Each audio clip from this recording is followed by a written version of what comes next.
let's get into this. I realized that I have a whole lot, thousands of pictures. Oh, shut up, you. Shut up, shutting up. Shut up, shutting up.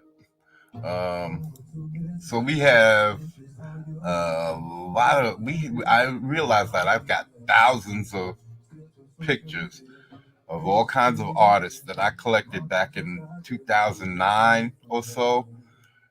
It's a couple of years it took me, about 2009 to 2010 or 11.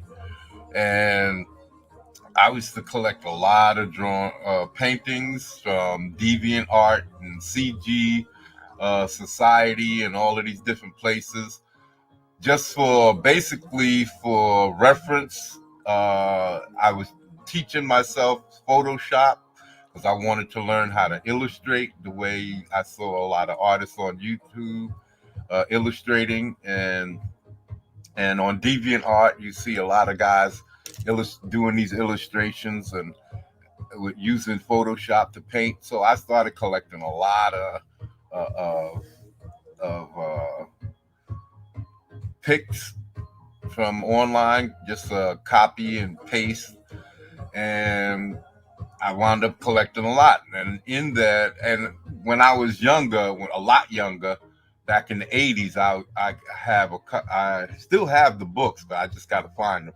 But a couple of Frank Frazetta's books, and he was always one of my favorite artists. I have the animated movie Fire and Ice that he created with Ralph Bakshi. So I'm fully aware of Frank Frazetta, and I figure he's my favorite artist out of everyone that I've known over the years. Well, I've not known, but that I've seen and I've looked up to, and uh, maybe been influenced by in my artwork. So I decided Sundays it's not that much to grab up a couple of these pictures and just show them off a little. So let me show off first that I've got about 20. I got what about 300 pictures, Frank Frazetta. Some of them are going to be duplicates because I got two separate folders. One is like a 61 uh, pictures in it, and the other one has like 240. But there's only about 10 to 20 that are duplicates. So uh, I'm going to show this is the folder, and you can see that not all of them have the names of them underneath. Like this one has names, these have names, but some of them don't have names. So I've got a lot of them have names. So this is the 60 folder, 61 folder. Yeah, it says 61 right here. 61 in count has a lot of his sketches and or quick paintings and all the way paintings. And so we got a little deaf dealer here. So we're going to do maybe about 10, 15, and just go through them and check out why I like them. And I'm not really no art uh, aficionado, so I can't tell you all of the great things. I can examine what I like about it, but I can't fully explain technical stuff to y'all. So don't expect any of that. I'm a very much a novice. I know how to draw because I've been drawing a long time, but I never really went to any school, so I don't have any type of technical proficiency when it comes to talking or discussing artwork. I know I understand. I like the contrasts. I like the light and the darks. But mostly I like the forms. Frank Frazetta had a way with his forms, and that's what influenced me a lot, and that's why I love his stuff. I've always loved his stuff since back in the late '70s when I first got put on to him. and his art. So you're gonna see some of his famous works in here. This is a picture of from Fire and Ice, where Tigra is being kidnapped by the subhumans and taken through the forest. So there's a few of those that he has in here. A few of the Fire and Ice um, uh, paintings, and you have his Death Dealer. We have uh, his Fire and Ice right here. There's the cover for the or the movie poster or whatever. So we're gonna eventually get to these, but we're gonna only go over about 10 at a time. And I'm gonna show some of the nude stuff because it's all art. I'm not gonna be trying to show off the breasts and all of that, but I'm gonna see how long if they let me get away with it. So I'm gonna be showing everything, see if I can but let's get on with it. Let me see. Do I have this set? No, this I'm gonna have to stop this share, and we're gonna come back and share the. No. First, let me get into this. First, let me start up the slideshow. Here's the slideshow, and let's. So I should have collected some of the names of the paintings. So next time in the future, I'm going to make sure that I have the names. At the end, I'll go back and read off the names of the ones that, or should I do that now? Hold on. Maybe we should do that now so that you can, and then I'll do it again at the end.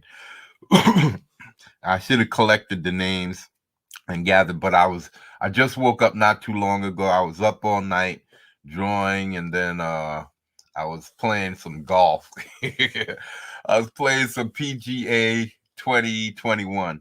So let me see. Let me get this out.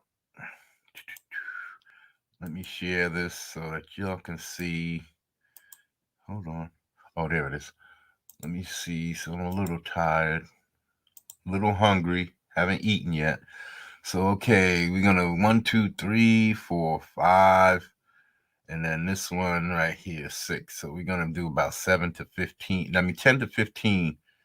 So this is 1, 2, 3, 4, 5, 6. This one is right here, be 10. And so we're going to have this one. This is as large as it gets. This one says a fighting man of Mars. So this is probably John Carter, Fighting Man of Mars. Frank Frazetta. This is probably the Princess of Mars. Yeah, Princess of Mars. This is all John Carter. And then we have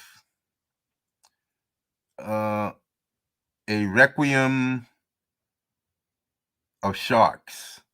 And then this one is At the Earth's Core.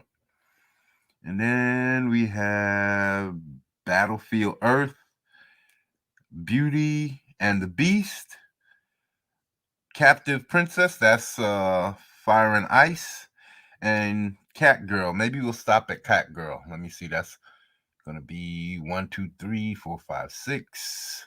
This is 9, 12. And yeah, so we'll stop right over here at this guy. Cat Girl is here. This is Castle of Sin and Cat Girl and Conan the Avenged Sacrifice. So we'll stop with Conan. Okay, here we go. Let's get this up. Stop share. And maybe I should have just went straight to share the screen or share the monitor. But here we go. We're coming back. We're going to share this so that I can really get into the. So here's Frank. Now, I don't have pictures of this first one, remember. Here we we go. All right. I don't have the names of this first one. Sorry about that. But some of them most of them I tried to copy. When I copied them, always try to get the artist name. So there's gonna be some. I've got thousands of pictures, and there's gonna be a few, quite a few that don't have titles or names because I just either couldn't find them, or I was too lazy at the time, and I just wanted to get a few pictures copied because for the most part I was gathering these for reference and for backgrounds for my computer. And right now I have Frank Frazetta on my background. So yeah, let's hold on. Let me show that off to you just to I'm sorry to be patient with me. Not trying to keep y'all hanging on, but just wanted y'all to see that I do have Frank Frazetta in my background. Okay, let's get this down. Let's get that down. Ooh, I gotta close up a lot of these. See, there's a Vampirella, uh, and this changes. This is like every hour or so, every hour or two. All of these in the. I think I got the 200 folder. This is just flicking through the 200 folder. So there's 200 picks that this is just randomly shuffling through. Okay, so now we can just go right into the art. Here we go. All right. Here we go. All right, here we go. Move this out the way. And we could either start the slideshow, which will make the picture black, pause it, and we'll see this guy. Now, like again, I know what I like in colors. I'm not really great. Like again, I'm not the proficient uh art. Like I love art. I love this type of art with the muscles and all of that stuff. But I'm not really. Again, I'm not really schooled in the technicalities of art. All I know is I like the contrast. I like what I see in the different the lights and the darks, and I love the musculature. I love the anatomy. This is something that uh, Frank Frazetta was extremely good at. Anatomy. I learned musculature. Mostly, I think I learned my hands from Frank Frazetta. Definitely some of the rib cage stuff underneath where the lats meet the ribs. I think I got some of that from Frank, and his abdominal work is crazy. Even though sometimes he goes way overboard with it. Like there's some dudes that got like 10 packs and 12 packs, and it's okay because it looks great, but that's just how it is. So yeah, Frank was always once I first found his books, and there was no other artist that can compare it. My first three artists that I fell in love with was Frank Frazetta, John Byrne, and Bashima, Steve Bashima, Bashima. I'm not sure how to pronounce that, but y'all know who I'm talking about. So yeah, this is one of the this is probably I can't say that this is one of my better or one of my more favorite art paintings, but it's definitely something that I can gather information for my own art. I don't tend to copy other people, but I do tend to examine deeply. And when I draw certain things, certain aspects, I will focus on, or I will try to remember. Like, see the shape right here of the quadriceps. I usually scoop my quadriceps so that I get that shape, and and you can tell the shape of the legs. He's got a way, like I said, with his art and the form of the body.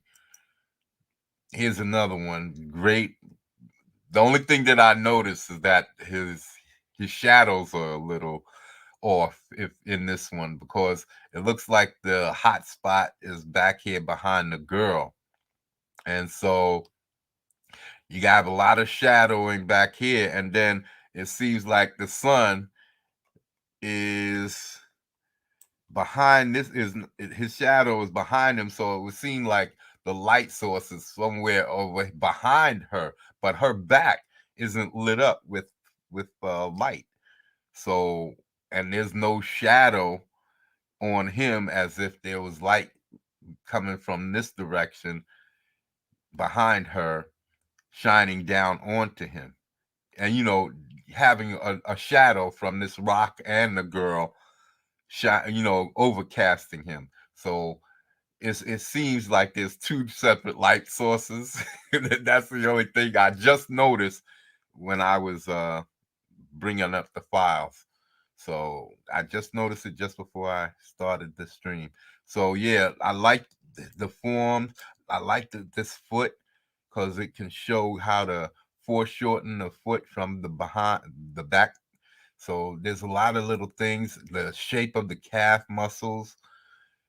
These things is what I try to. There's a roundness in here, and that's what I do when I create my forearms and my calves. I kind of do an oval, an egg shape right here, and then pull down the rest of this Achilles heel part right here. That's all of this right here. I would just pull straight down after making a like an egg shape.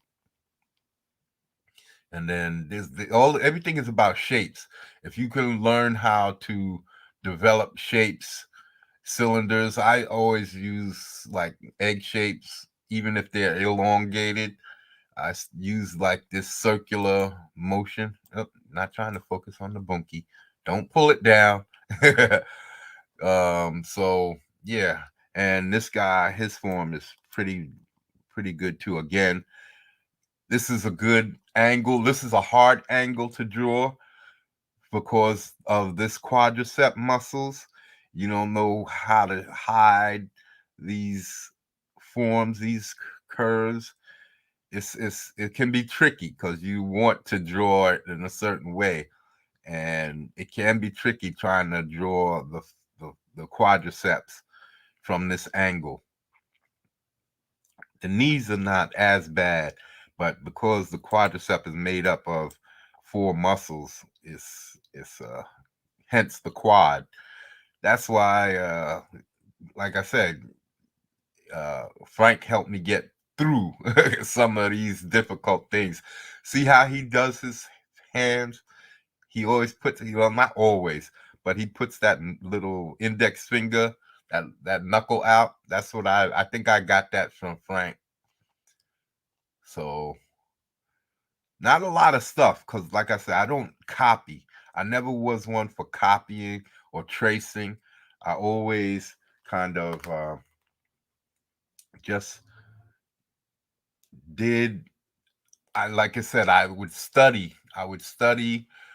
And then I would go over things that not really go over, but just pay sharp attention to the things that I liked. And those things I would then um, basically just consider when I'm drawing. I don't keep comic books. Like when I study comic books, I will study without drawing.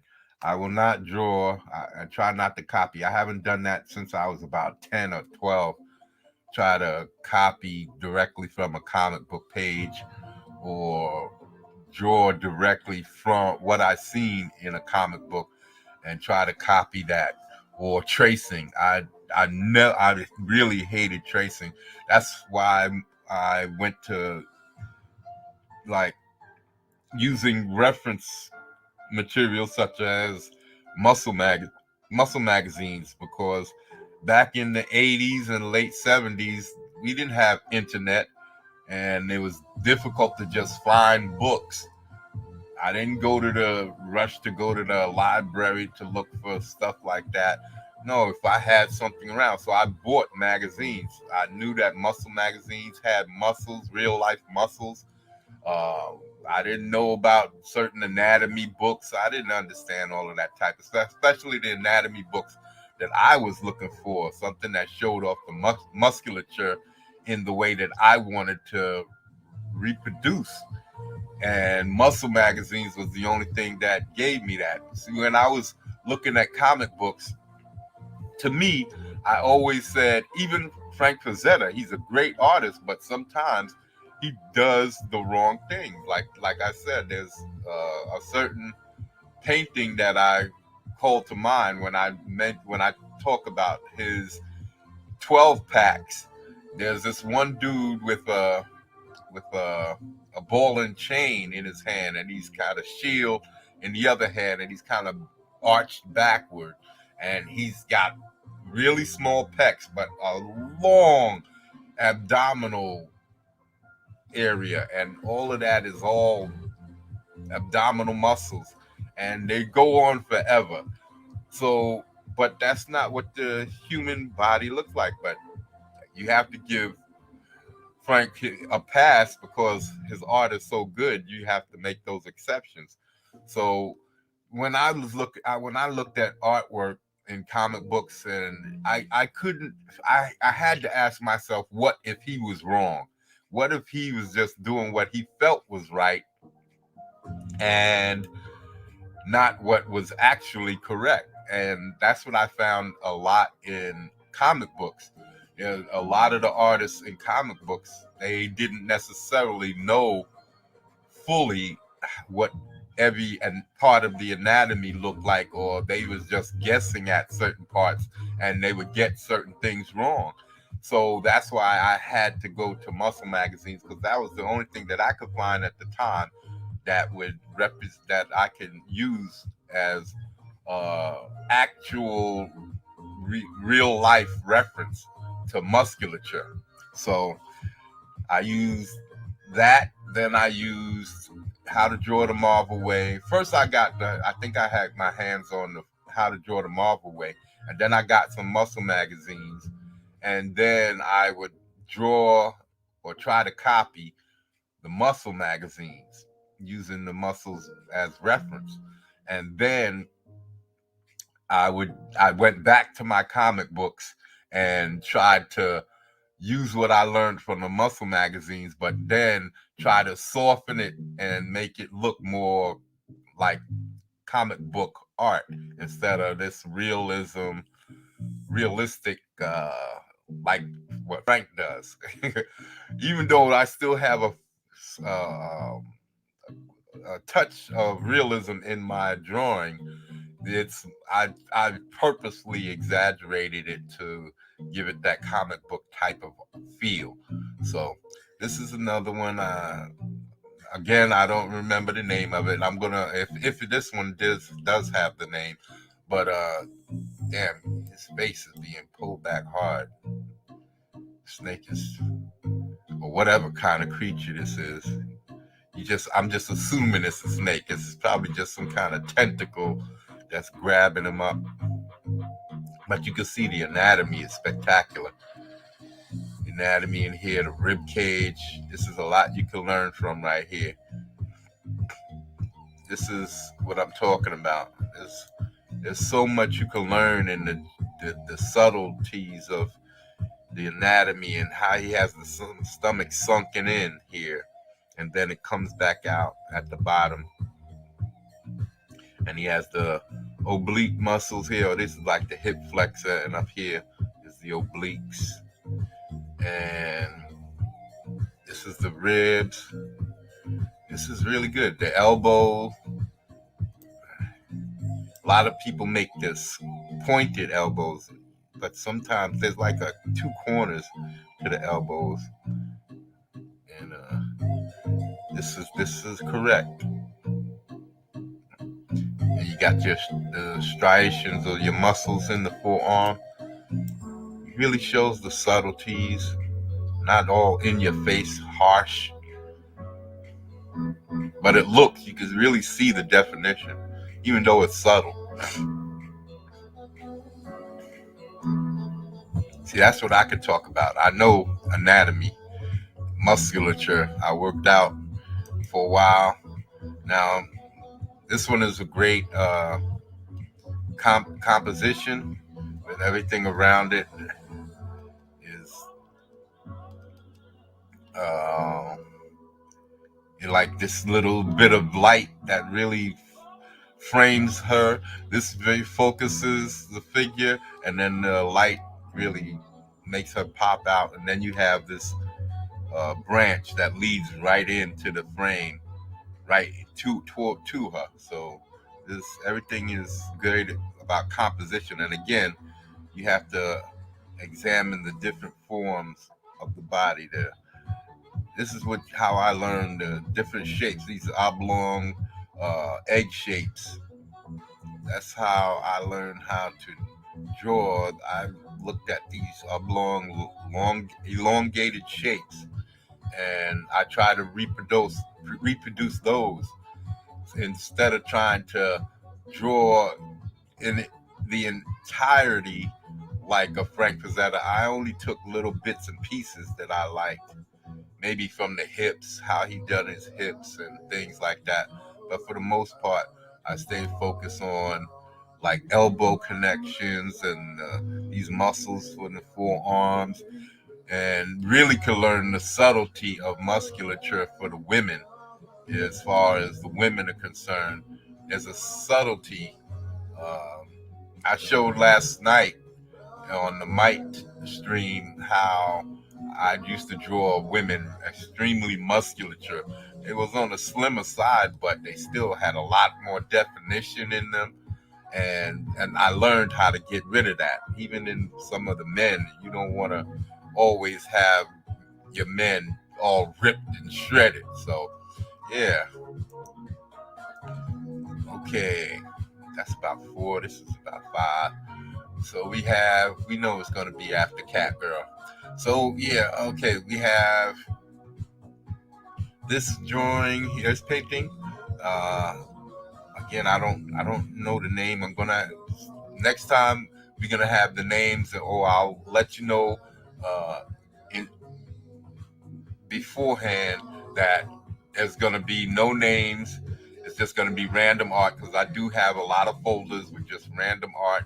Some of them have 700 drawings or depictions or what are in the folders. So we have large folders, I mean 7 to 8, 900, and pictures in them, and some of them only have 2 or 3 because at the time I was either looking for a specific artist or certain types of art, and I was trying to just random art. Sometimes I was just throwing into a folder and trying to just label them and get the names on them. So you're gonna see different things. So, and we're gonna try to gather the names up beforehand, 10, 15 of the drawings or paintings at the time, and we'll go through them. Different artists. First, we're gonna stick to different artists like uh, Ross. What's his name? Ross. Adam Ross. We're gonna have all of those guys. We're gonna have. We don't. I'm again. We'll show you the folders after this. Okay. So we're loving this body. This is one thing I learned from Frazetta that you can't really use necessarily in comic books or in a comic book cover. You can't show the back of your hero unless people know that hero. So if you have a well-known hero, you can show the back of an enemy and have your boss, your good guy looking at, because you want to have your good guy recognizable. And this guy, you don't know. And see, this is just an illustration in most. This is just a, you know that this is a hero. You don't need to see his insignia. You don't need to see his face because it's just a hero, a representation of a hero. And then here's the villain in the background. You needed him to look more menacing and all of that. You know, you understand good versus evil, and that's all that's important in this painting. So, but in a comic book, you really need to be able to recognize your character. So that's one thing. Another thing that I've been having a little difficulty with Mike, because uh, the very first issue I want to come out with, I want to show his insignia. So all of the drawings that I'm doing of Mike is has to be with his chest forward, so that you can see his insignia and you know that that's him. So that limits my my drawings, because you can't even have him bent over or in certain positions. You have to really have his chest exposed for that first issue, so to show off who he is. Now, if he didn't have the insignia, then I could just show him and his design. But that insignia is going to be important. So you wouldn't show Superman and hide his insignia for the first issue. You just wouldn't. You need that, like ripping his shirt open so that you can see that insignia pop out at you. So, and then you can show it. So you don't even need to see his face. You can show like half of his face, the bottom half of his face, and the insignia, and you automatically know as Superman. So, yeah, I love this composition. You can see he has the the characters framed with these rocks on the encompassing him here, and then we have the fire in the back, kind of, and the cloak of the bad guy along with the clouds in the background, kind of encompassing or encircling him. So you have the hero being encircled by the rocks, and the contrast of the rocks to the background, and then you have this fire kind of giving a layer that pushes this bad guy backwards into the background more, and then he is focused upon. So you have both of them being focused upon with this uh, dark composition here for the hero, and then this fire wreath, and along with the clouds in the back, kind of encompasses the bad guy. So, and then you have your contrast of the shadows. See, this is what I'm trying to learn. See, I could do, I'd probably make a better painter, because I, when I pencil, when I draw pencils, I don't draw to do the fine lines like comic book artists would. I draw more like a painter would, with these more or less shades of light and dark and contrast. So there's no real definite form or line to my art, and then I have to come back and accentuate. So yeah, I think I'll make a better painter than, uh, but I'm not. I'm trying to learn the inking and all of that. I'm trying to learn to bring my art to be, because I want to be able to put out uh, original art to sell with the campaign, with the Mike campaign. See how he puts that little index finger, he brings that up. I think I learned this from Frank Frazetta. It's been a long time, and I used to use my own hands in order to, uh, as reference for my drawings, because again, we didn't have internet. So I had to use my own hands. It was the only thing that I could guarantee that I could use for every hand position, and without having to spend hours searching. And even though I didn't have that much reference material to spend hours searching, so I used Frank and others when I could, but mostly I used my own hand to as reference for. And here's John Carter. Definitely, you can see the contrast. The light is heavy on her, so you're definitely focusing on what's her name, Deja Doris, something like that. You can the knees. Boy, he has some knees, man.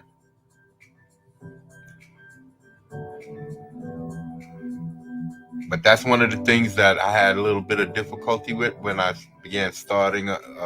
When I started drawing again to create might, and I was there's things that I thought that I had down, and hands, knees, and faces were, I guess, were the most difficult to bring back into, and the ankle and foot, because the shape of the foot can be very difficult to get right, from especially in different angles.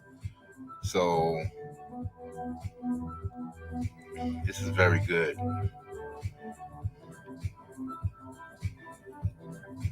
The knee, learning how to foreshorten the thigh. Here you go, foreshortening of the thigh and the shin.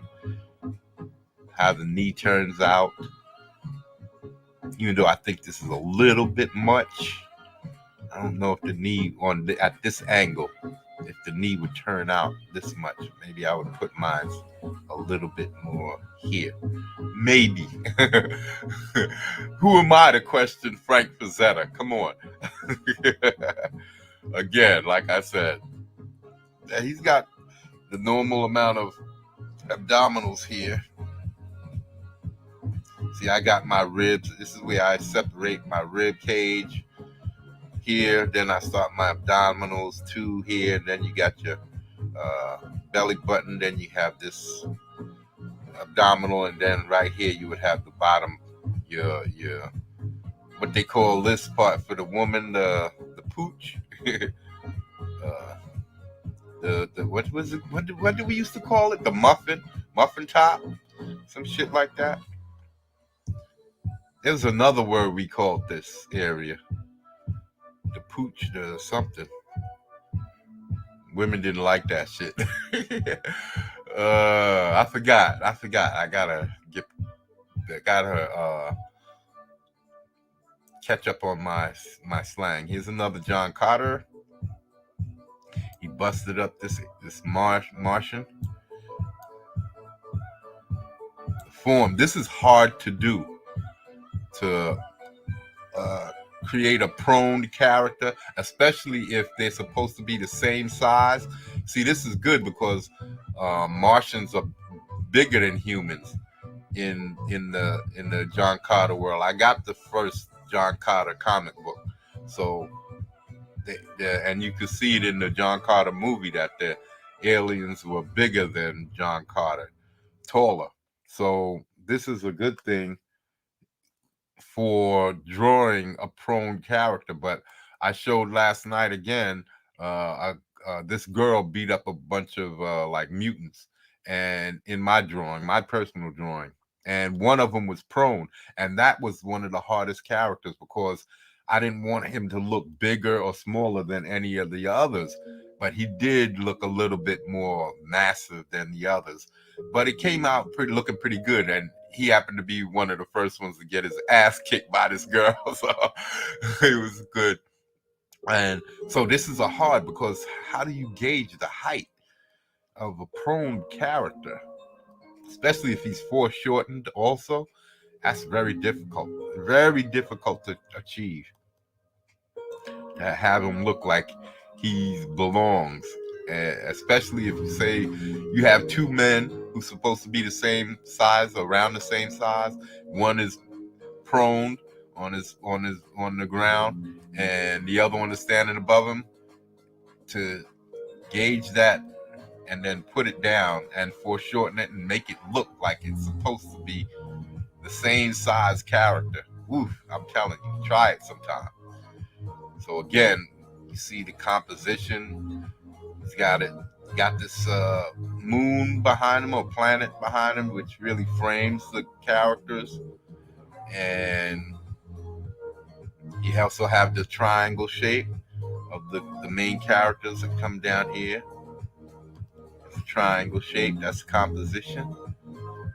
And yeah, your lighting and everything is just Frank Frazetta.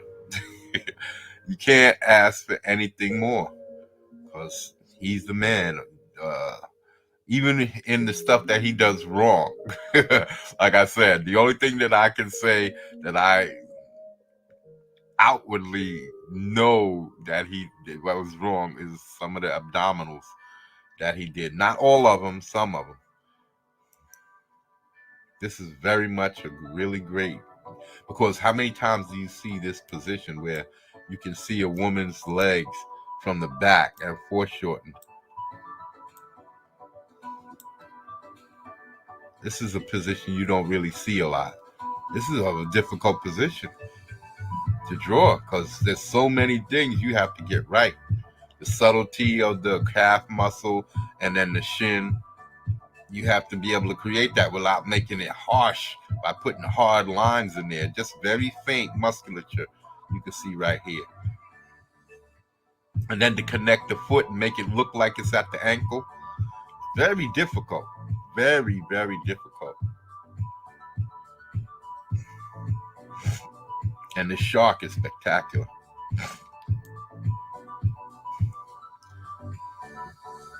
You can really see some of the strokes. I like what he did right here. It like creates like a muscle. Like there's muscles here. I know the the gills are gonna pop out because the fish gotta breathe. But I don't know if sharks, depending on the kind of shark, I don't know if they have all of these. Well, it seems to me like he's creating musculature and different uh, like flows of the flesh as it moves through the water. He moves his body, so he creates different types of muscle clumping, and so I think this is what he's actually creating here with some of this. Because some things, if you look at a shark, they kind of smooth, but he's really creating the musculature, the forms, and the different shapes you get as the fit as the shark swims, and he creates folds in his body, and the musculature underneath shows itself, reveals itself. All right, I don't know if how black uh, sharks' eyes are on a regular, so but very good, very good composition. There's nothing really you got to put there in the background. It's the open blue sea. So here we go. A very high quality. I always like this painting because there's details all over the place. You can look all the way up into the corner and see this staircase coming down from the door.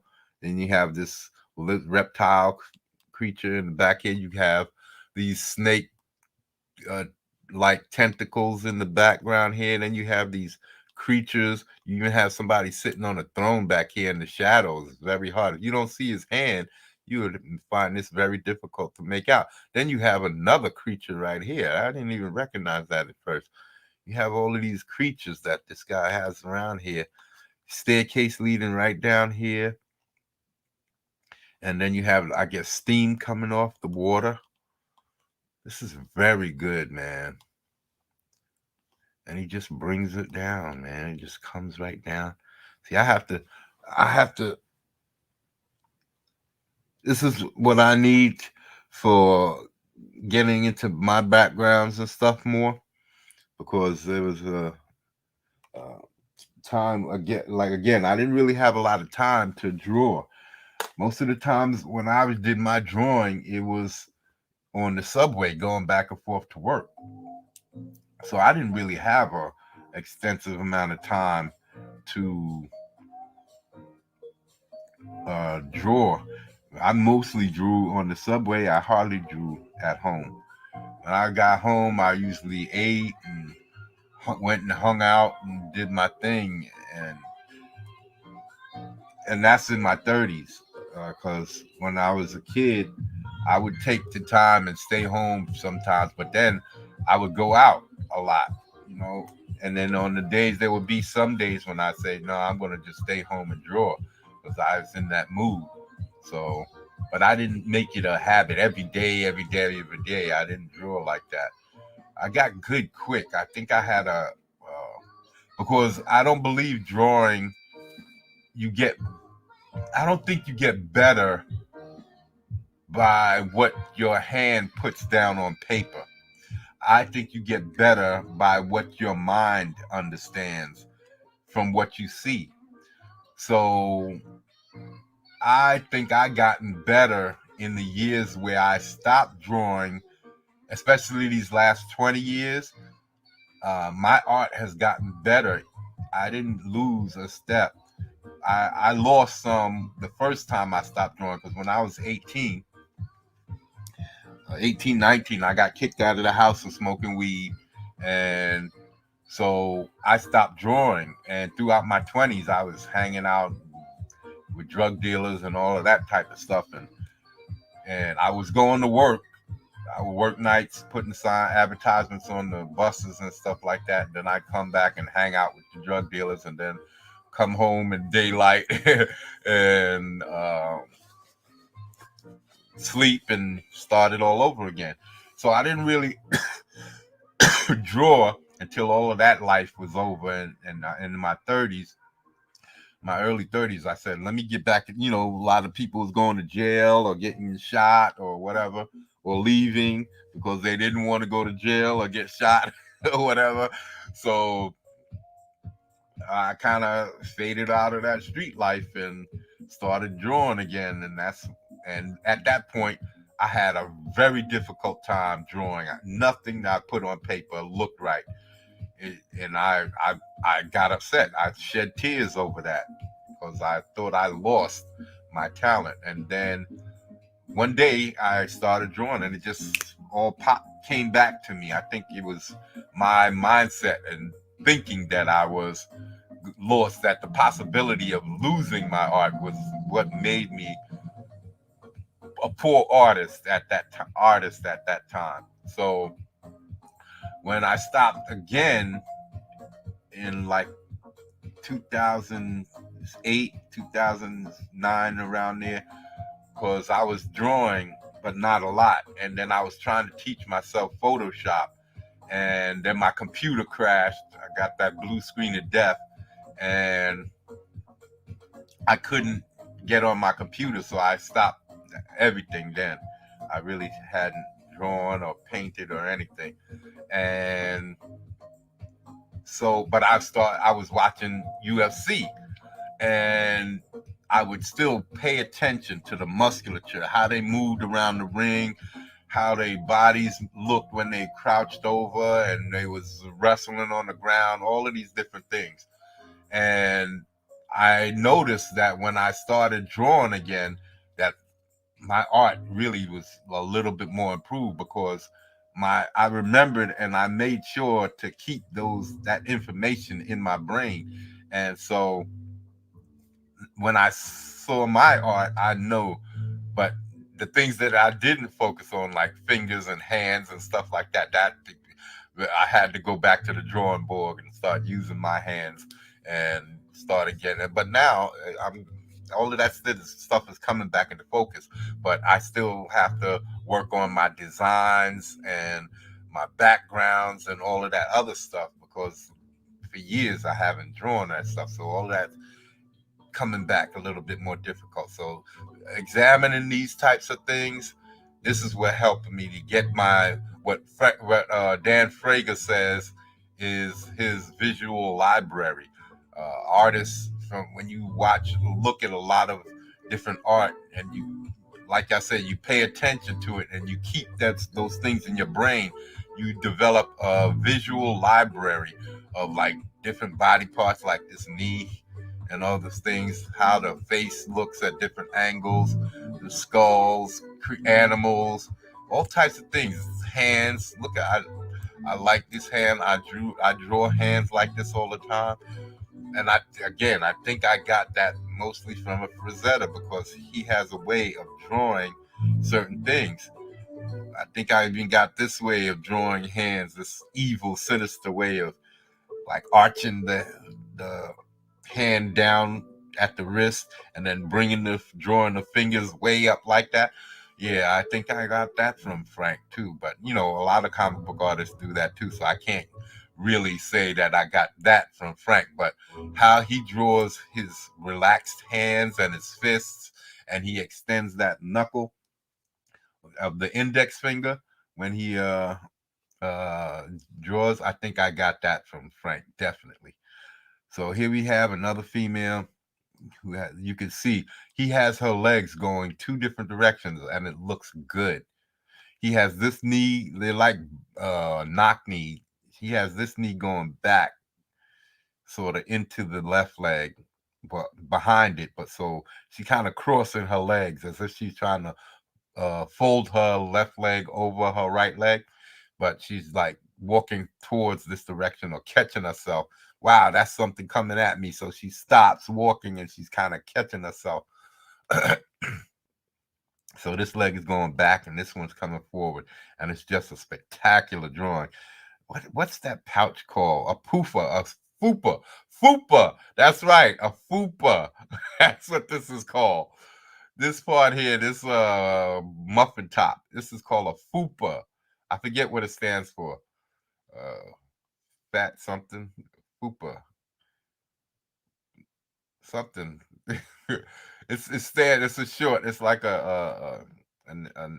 what's they call that? I forget the the term for it. So anyway, the back muscles on this guy is spectacular. The contrast and the shadows, all of this shit is spectacular, man. He even has the folds in the wings here. There's a lot of things here, very subtle stuff that pops out. Even the scales on the tip of the tail here, where the light is hitting and really exposing the details. Really good. And then the water. I definitely have to learn this. I don't think I've ever drawn water, especially like this murky type of sinister stuff that your creatures can come up out of. I have this one where there's a mist that they're walking up out of, which could be of water. These zombies that I drew, they kind of was combined with rock. So they kind of have like rock and rock on their limbs. They're kind of like zombies when they're bone structures and bony structures, but like they have clumps of rock at certain parts of their body, like their wrists, their forearms, kind of have this clumpy rock look. And those were when I was drawing for my Stone God story. There was one point everything I drew was for that Stone God story. I wouldn't draw anything except for the Stone God story. So I have so many different things. Like for different types of characters, for different areas, for different types of regions, because it was supposed to be an extended story. Different different things, different reasons. Like it was basically my Game of Thrones from back in the '80s. Because I've been writing this story. I think I started writing it back when I was 18, 19, when I first saw Fire and Ice and the animated Lord of the Rings and Conan the Barbarian. Those three movies I had seen those three movies, and in conjunction with each other, I not that just that, there was some animes also that I saw that made me really focus in on the gods aspect and really brought out, fully rounded the story out. So there's a lot of creatures and different regions. I showed a character called Noda. Her name is Noda, and she's the captain of the Emeldian guard. And like they have, it was like uh, a forest civilization, and they lived in these giant trees, and it's really good. And there's different types of creatures and all types of stuff. I have all kinds of animals, sea creatures, land creatures, all types of things for all types of different reasons, uh, different types of uh, strange creatures. So yeah, Frank Frazetta was one of those because he always drew strange things and uh, like his lions and his cats very well. I'm learning how to draw lions and cats, and because I have certain types of characters that's going to be coming up with these types of things. So uh, Frank is the best at cats. I've never seen anyone draw lions like Frank. So we don't know who this guy is, but again, we're gonna go over the names again after. Oh, hold on, what's this up here? Oh, they right up here. Here's the title, and right up here at the top. See? Okay, so this one is called "At the Earth's Core." So that one, and this one is Aquarium of Sharks. This is John Carter, of course. This is Princess of Mars. And this is the Fighting Man of Mars. And this is just a random photo. This one, okay, so this one of those that I don't have the names, the title for. Okay, 1, 2, 3, 4, 5, 6, 7, 8, 9, and 10. Here we go. Battlefield Earth. Didn't they do Battlefield Earth with John Travolta and what's his name? The black kid, Forrest Whitaker. That was garbage. That was garbage. I'm sure this was done long before that. Let me see. This is in the 70s or 82. Yeah, this is 82. This is long before that movie. I think that was in the 90s, late 90s that they made that, early 2000s. So here's another great depiction. Definitely, I have to focus on the bad guy in this. He has all of the details, all of the pop and everything that draws your eye in. I really could care less for these two, except for like forms, because there's nothing really there that eh, it's not. You can learn something from the hand, the angle of the face, the neck, how he draws that neck muscle right here. See, because I would just draw it straight down, but he curves it around like this. So there's things to learn.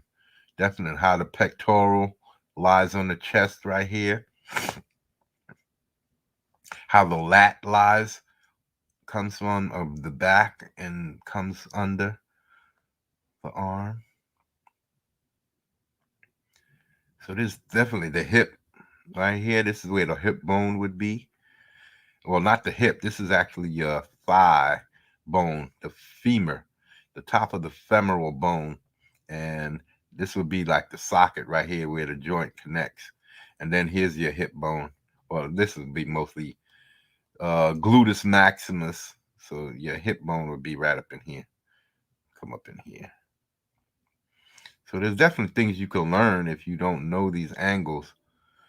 The shoulder, the elbow.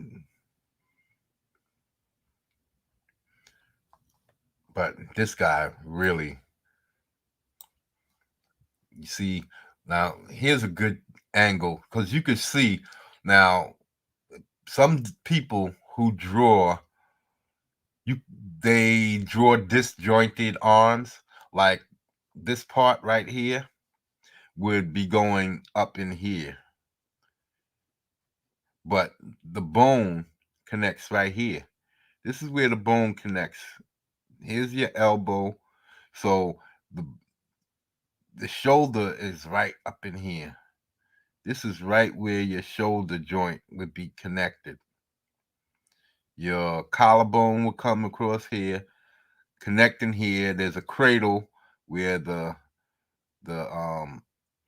bicep bone, I forget what this is called, brachial. No, that's the brachial artery. I forget what this bone is called. But anyway, it connects right up in here, and then there's another bone that goes to the scapula, and the scapula exists right in there. I'm pressing that shit up against. Okay, so, and people don't understand that you have to keep these bones connected, because I see a lot of artists who throw off their look because the bone is coming up under his arm, like in here, into the pec, instead of up here to the top of his shoulder. Even here, you can see that. Here's his shoulder bone. It's straight down. Here's his shoulder bone straight down. You have to get that right. But otherwise, you got this bone coming in underneath him, and there's a lot. Check out some artists' work. You just randomly remember little details like this. And this is something that people don't think about. As long as they have their shoulder, they'll just throw the bicep anywhere, and it's not right. You have to really focus on where you put in your bicep uh, in respect of the shoulder bone and the connect this cradle up here where the collarbone, the scapula, and the uh, bicep bone come together and create this cradle here. And you really have to think about that, because even me, I sometimes catch myself putting my arm out of whack. So I have to remember, okay, this is where the the joint actually exists, and then the bone, the muscles come off of that right here. It comes off of from the bone, kind of separately. Some dudes have enough muscles to where they sit up high and kind of masks this cradle, or be inside. There's so much muscle that you wouldn't actually see the area, even though it's always there under that central head of the deltoids. There's a central head, there's a front head, there's a back head, and there's a central head. And right at the top, that's where the the bone exists, the cradle. So yeah, remember these things, because that makes a difference. It makes a difference. Certain people can see that, especially artists that pay attention to these things. And if you want the respect of other artists, this is what makes your art better. Because even if they don't understand it, they'll understand something looks off. And I noticed that some artists don't want to tell the truth about what some artists do wrong, because they don't want to because art is something that's highly personal.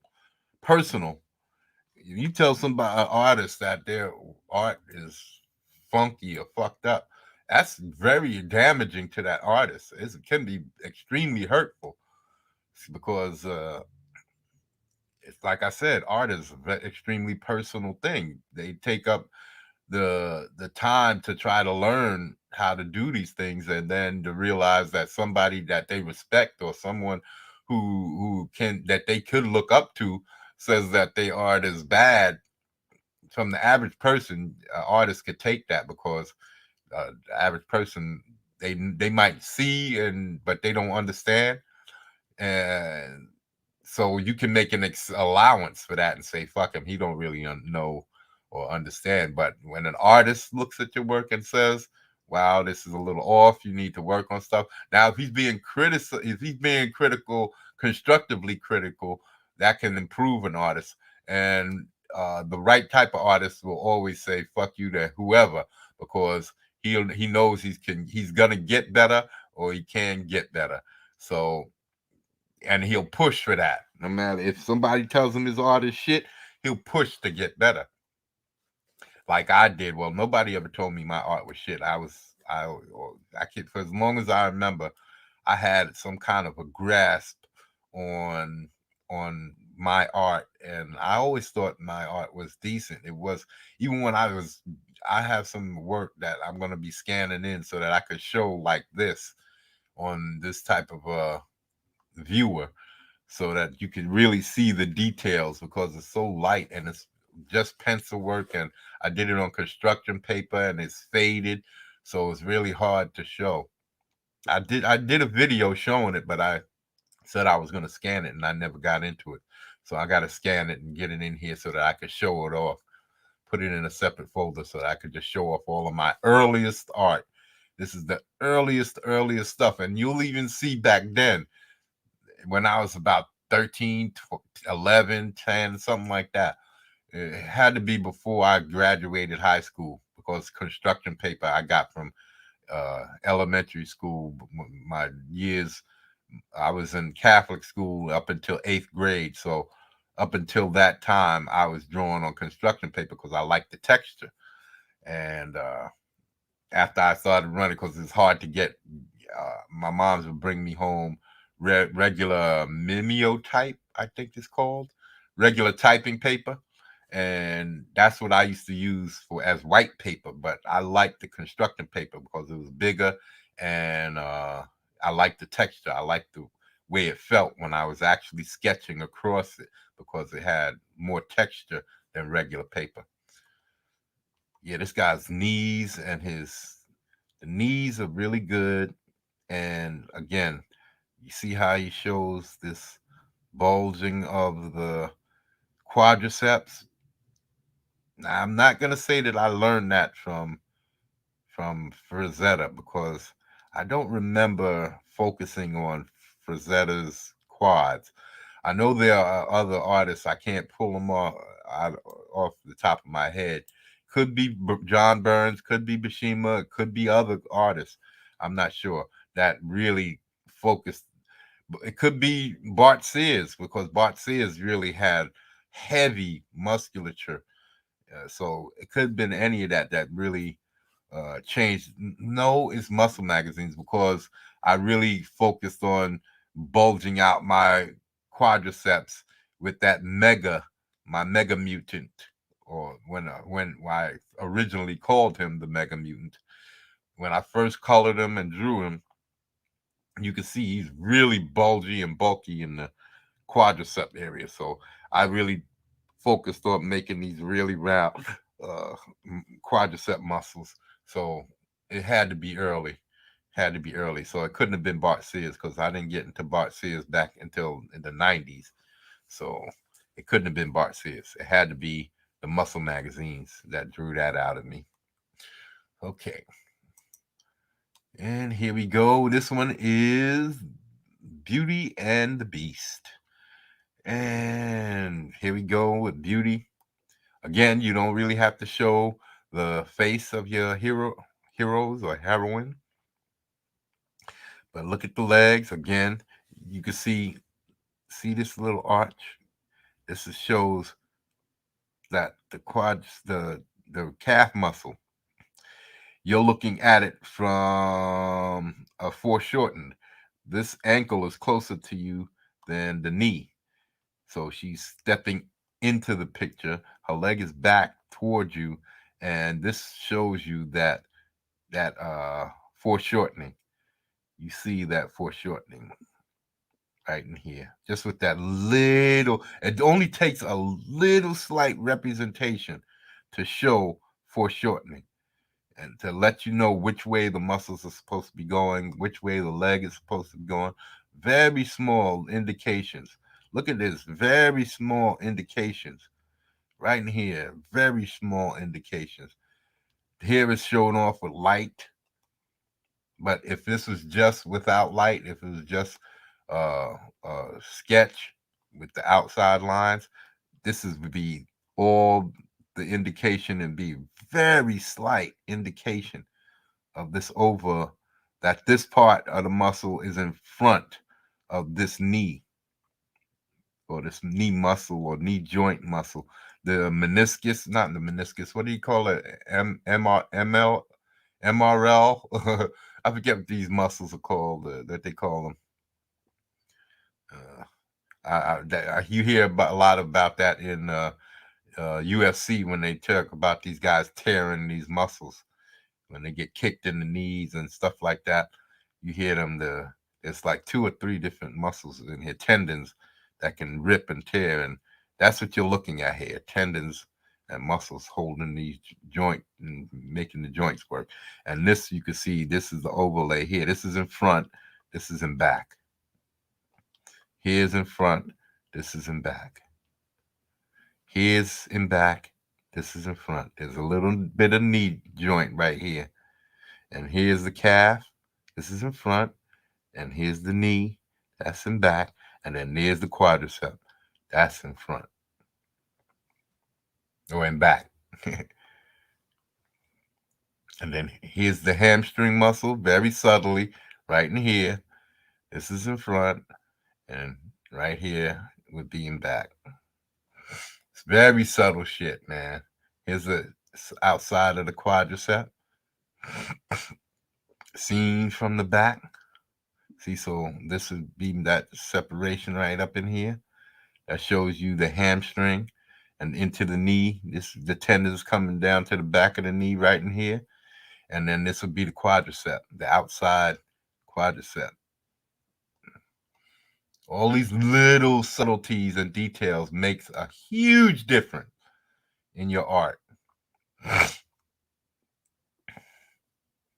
Again, subtle differences, subtle differences and variations in the form. Right here, this is light, but you can see the slight dark where the muscle. This is the latissimus dorsi, and here you have it on both sides. These muscles that come from the that basically pull your shoulders back, and most of the muscles here in the back. So you have some central muscles, and then your quads like a really, I mean, your latissimus is really, can get really big. So anyway, you have these central muscles, then you have, see how subtle they are? Very subtle, because you don't want her all massively bulky, but you do want to represent that she has musculature. And you can see in her form that she has muscles. Look at her arms. But it's not over. You see, there's no real striations of muscles, all of that. You see this where the trapezoidal muscle goes right in here into the shoulder joint. Right in here would be the shoulder cradle, where the scapula comes into play. And this scapula, see, this is what I learned, my anatomy books that I got, that the scapula is connected here, and then when you raise your arms or pull your shoulders back, that pushes these muscles in towards the center, will bulk this up. So my ragmen, that's what I'm trying to create. My ragmen, this is what I'm trying to do with them. I'm putting in a scapular muscle. I have the shoulders, and so that when I move his arm, and his shoulders can flex up and down. You can shrug his shoulders, move them back and forward. And when you do that, when you move his shoulders back, that scapula is going to crunch his back muscles together, and you're going to get these type of an effect. This is what I'm trying to create for my ragmen. They're going to be around 20 inches tall, 20 to 23 inches tall. Some of them bigger, but my average one is going to be around 6 foot, which will be around 18 to 20 inches. And from that first one, I'm going to gauge all the rest. The first one is going to be around 6 foot, and then everything above or less is going to be respective to that first one. So that I have something to go off of when I want to create 7 foot tall characters, bigger, more dense muscles, bulkier, all of that stuff. Because I'm definitely, the first one I want to create is going to be an average I can't do it right now because I'm focusing on so many things, and it really, if I focus on all of that, I won't get anything done. I'll be spent so long doing a little bit here, a little bit there, and a little bit here. I won't get might out, and which was already taking me a long time to get to the point just to put up the campaign, and I won't get the ragmans out, which I should have finished by now. Uh, it's just that I was having a lot of incidents with my dog dying, my mom's dying, and it kind of threw me off my game. So, yeah, but here's your shoulder, the deltoid, and here's your front head. Here's the central head, but up in here is the front head. This right here is your trap muscle that comes from your neck down to the shoulder here. But right in here would be your front head. Here's would be the central head. It goes down between the bicep and the tricep. And then right here is your back head. And then right here is your lat. And there's a scapula that is probably rotated slightly up because she raised her arms. So it's probably, instead of going across like this, it's probably going down like that and then coming this way. That's why everything is bunched up at the top of her back. So these things is good to know because when you want to draw, you need to know that this is what the muscles look like when you raise your arm up. There's this arch that's created where when you raise your arm, you're actually bunching the muscle up over the joint, and it creates this look. Here's your trap muscles. This is what the traps look like when it's bunched, when the deltoids are bunched up over the top of them like that. These things you need to know, need to learn, and Frazetta can teach you.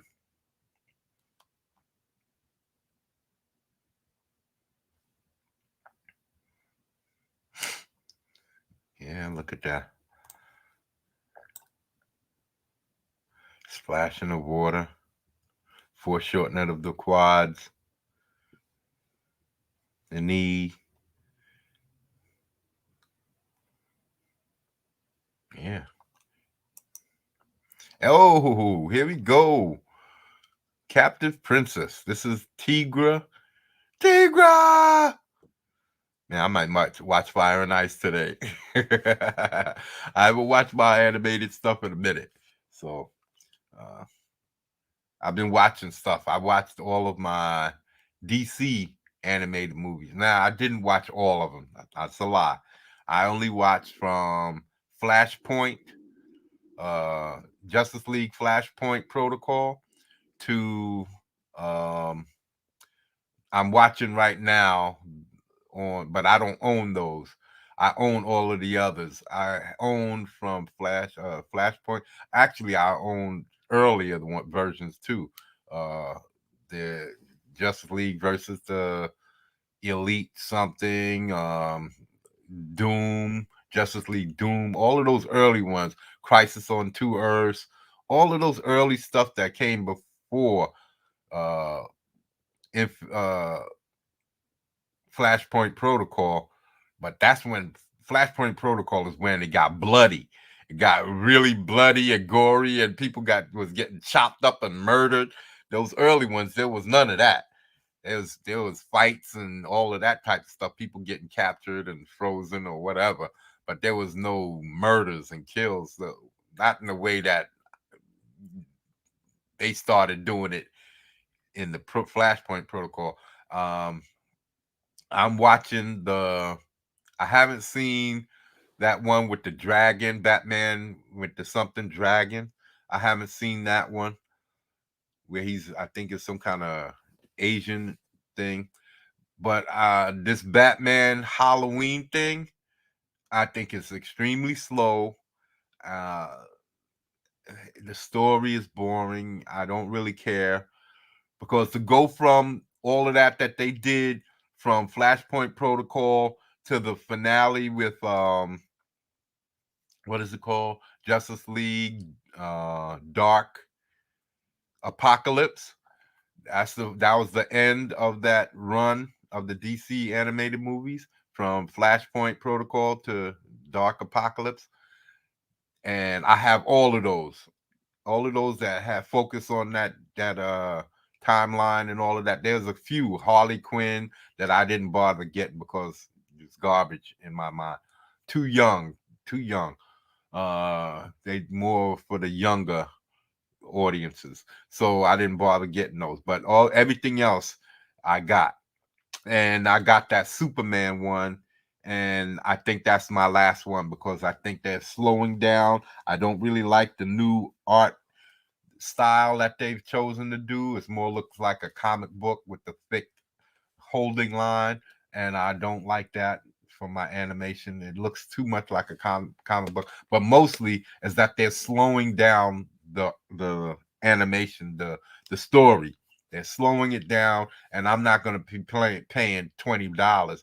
I was getting these movies for like $5 and $10, but now they're raising the prices and they're slowing down the artwork, so that everything is they're giving you less and they want to charge you more.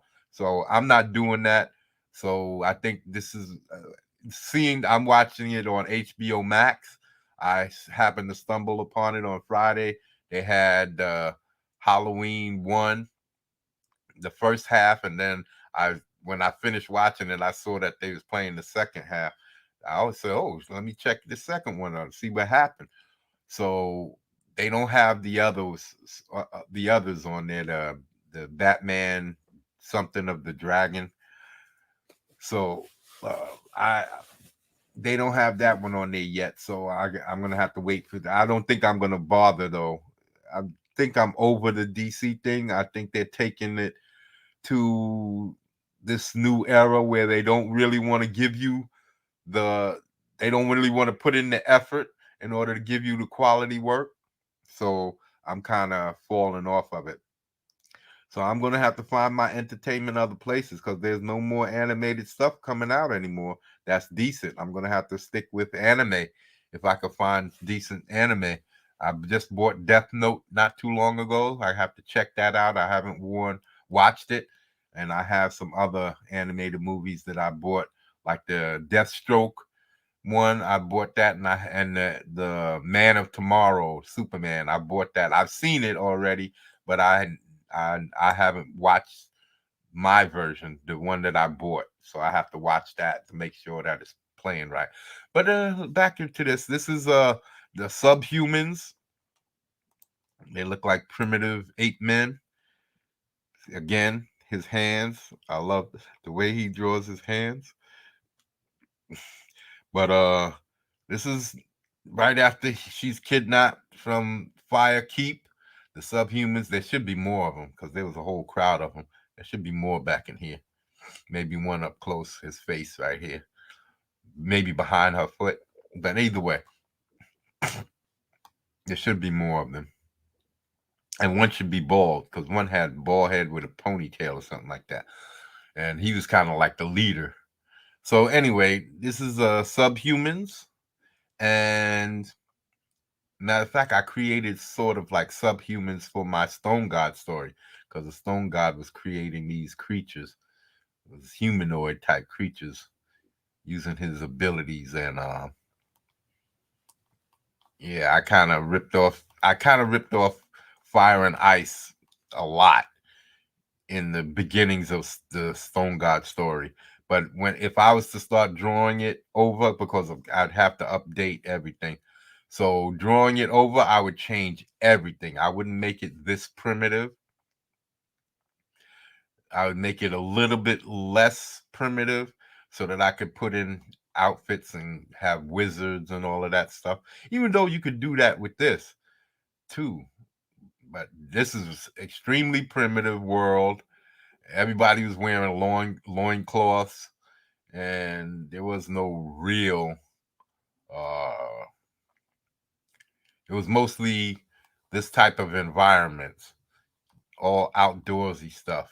And I loved it. I loved that movie. So Fire and Ice, check it out, people.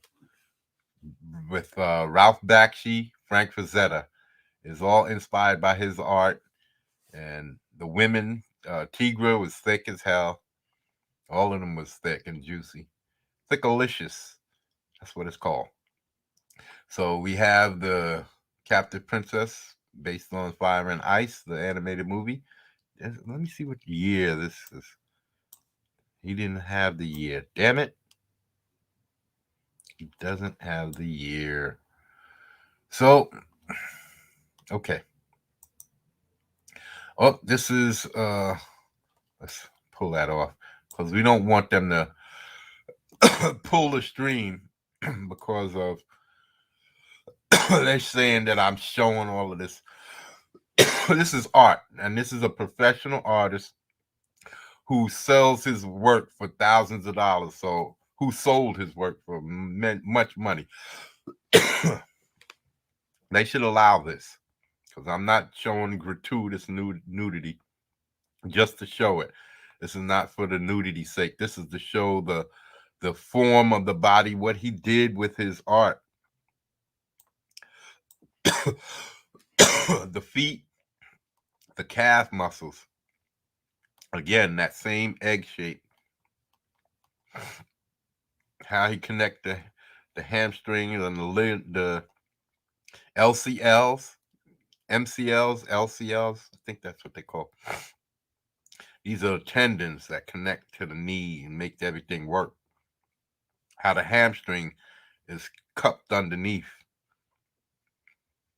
and then the quads along the top. Subtly done. Subtly done. Look at the hip muscle. Look at the gluteus maximus right here, and how it's on the back of the hip. This is the hip. All of this is hip bone. Right here would be the socket to the leg joint right here. And then all of this would be hip bone right up in here. White women have longer, especially back then. Nowadays they're getting shorter. I don't know if we're being edited or not, but white women tend to have longer hip bones. You've seen that a lot more back in the 40s, 50s, 60s, 70s. But they have these longer pelvises. That's why they have the flatter bunkies in the back and that cup under. So, but this, look at the fupa. You can see all of the forms of the. Oh, I shouldn't be showing that. But you see the whole entire form. Look at how he draws his abdominals, how the fupa catches the light, the hips. See, you would draw this. See, if I was drawing it, I would draw the ribs. See here, you have the ribs up here. And here's where the elbow would come down to, especially the inside of the crux, right below the bicep, would come down to here. The bottom, the bony elbow would come down to about the top of the hip bone, right about here. That's strange, but that's how it is. And then you would draw this by bringing your rib slightly in here, slightly, very slightly. Remember the slight, like here, very slight. Bring it in slightly here. Then you bring this down very slightly, indicate that this is coming in here, creating oblique muscles. Then another one in here for another oblique muscle. Then you start your hip. You can come in here for your hip bone, and then the outer hip where it's more fleshy. But up in here would be the more bony hip bone, and then up in here.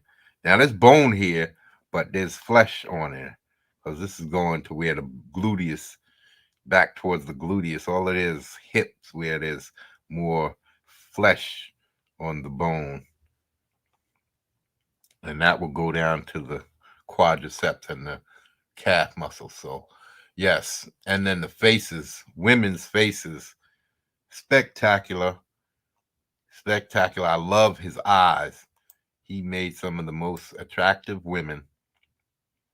The foreheads, the eyes, the cheeks. He made their cheeks really full, Because usually you would bring it from the ear right through here to the mouth. But he's got his really full face, really full cheeks. So you see it here too, straight down from the.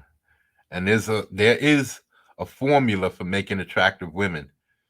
You can't just um, draw attractive women and draw a woman's face. And if you're not bringing the cheekbone down to the corner of the mouth, it's going to look off. It is.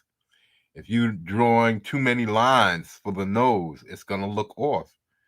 If you're turning the nose up too far, it's going to look off. And it just takes very slight stuff to make a pretty female like this look ugly.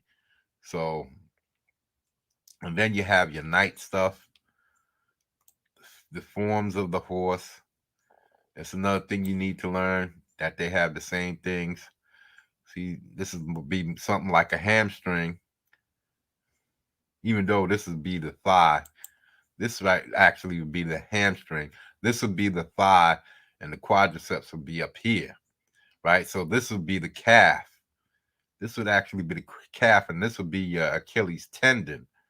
This would be the heel of your foot, and all of this would go down. This would be more like the tip of your toes down in here, where your toes begin to bend down.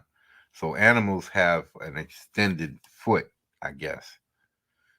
This would be like the heel of your foot, and this would go down to the arch of the foot, and then this would be like the top of your the back of your toes where they connect to your foot. So, and then you got to remember the background stuff. I'm starting to draw my abdominals something like this, where they just bulge out instead of tucking them under. And they pull in, because some characters just look better like that. And you see a heavy contrast for the shadowing in the face. Can't beat it. And here's Catwoman. See, the cat girl. I guess this is because there's like several cats in there. Several cats. I love the way he draws the moss and everything on those trees. But there's 3 cats in this one, so I can understand why this one is called Cat, because he definitely has a lot of cat women. There's like I can pull up at least 4 where he's drawn women with cat. There's one with white hair where she's coming from the side and the cat's behind her, and she's got blonde hair. And then there's another one with like reddish hair, and she's walking in the middle. And there's the big a banth lion tiger with like 6 legs over here. Here's another one. So there's a lot of, but the moss on the trees, I just love this stuff, man. Love how he, and again, nobody draws cats like Frazetta. The contrast, how he makes this foreground pop off the background just by subtle light changes, and the details in this forward uh, branches or trees or whatever you want to call these. The way he puts the details in, these things really make it pop, bring it forward, and all of this stuff is subtly in the back. You can see speckling. See, you can see some speckling. I don't know if that's from the canvas or what, but I believe it's him. I believe he made it look like that using the canvas. Yeah. So this is one of my favorites. Dan Sprague says that this is his favorite. This is one of my favorites from '84. It's definitely one of my favorites, but I can't help but love some of the dudes that he did. Like this one that I was telling you about, where he has the 12 pack. So this is very, very well. Look at how he has the leg going back. I believe I feels a little stunted on her calf. She looks a little bit like a caveman, because her leg looks a little stunted right there. really thick, and then the calves real short. I know it's supposed to be foreshortening, but it just doesn't look like it's long enough, even for foreshortening. It looks a little stunted, but still very good hips. Again, look at this is what I was telling you about the hips. See the rib cage showing the ribs. Then this comes in here. Here's some an oblique muscle. Actually makes you twist, which this is what helps you twist and rotate your body. And then here's the other one coming right down into here. Then here's the top hip bone, which would be more bony. And then right here, the fleshier hip bone. Same thing over here. You can see the this would be the hip flexor muscles up in here. These would be the obliques. This is the ribs, hip, and then the outer hip. And here's the socket right here where the joint, the bone actually connects.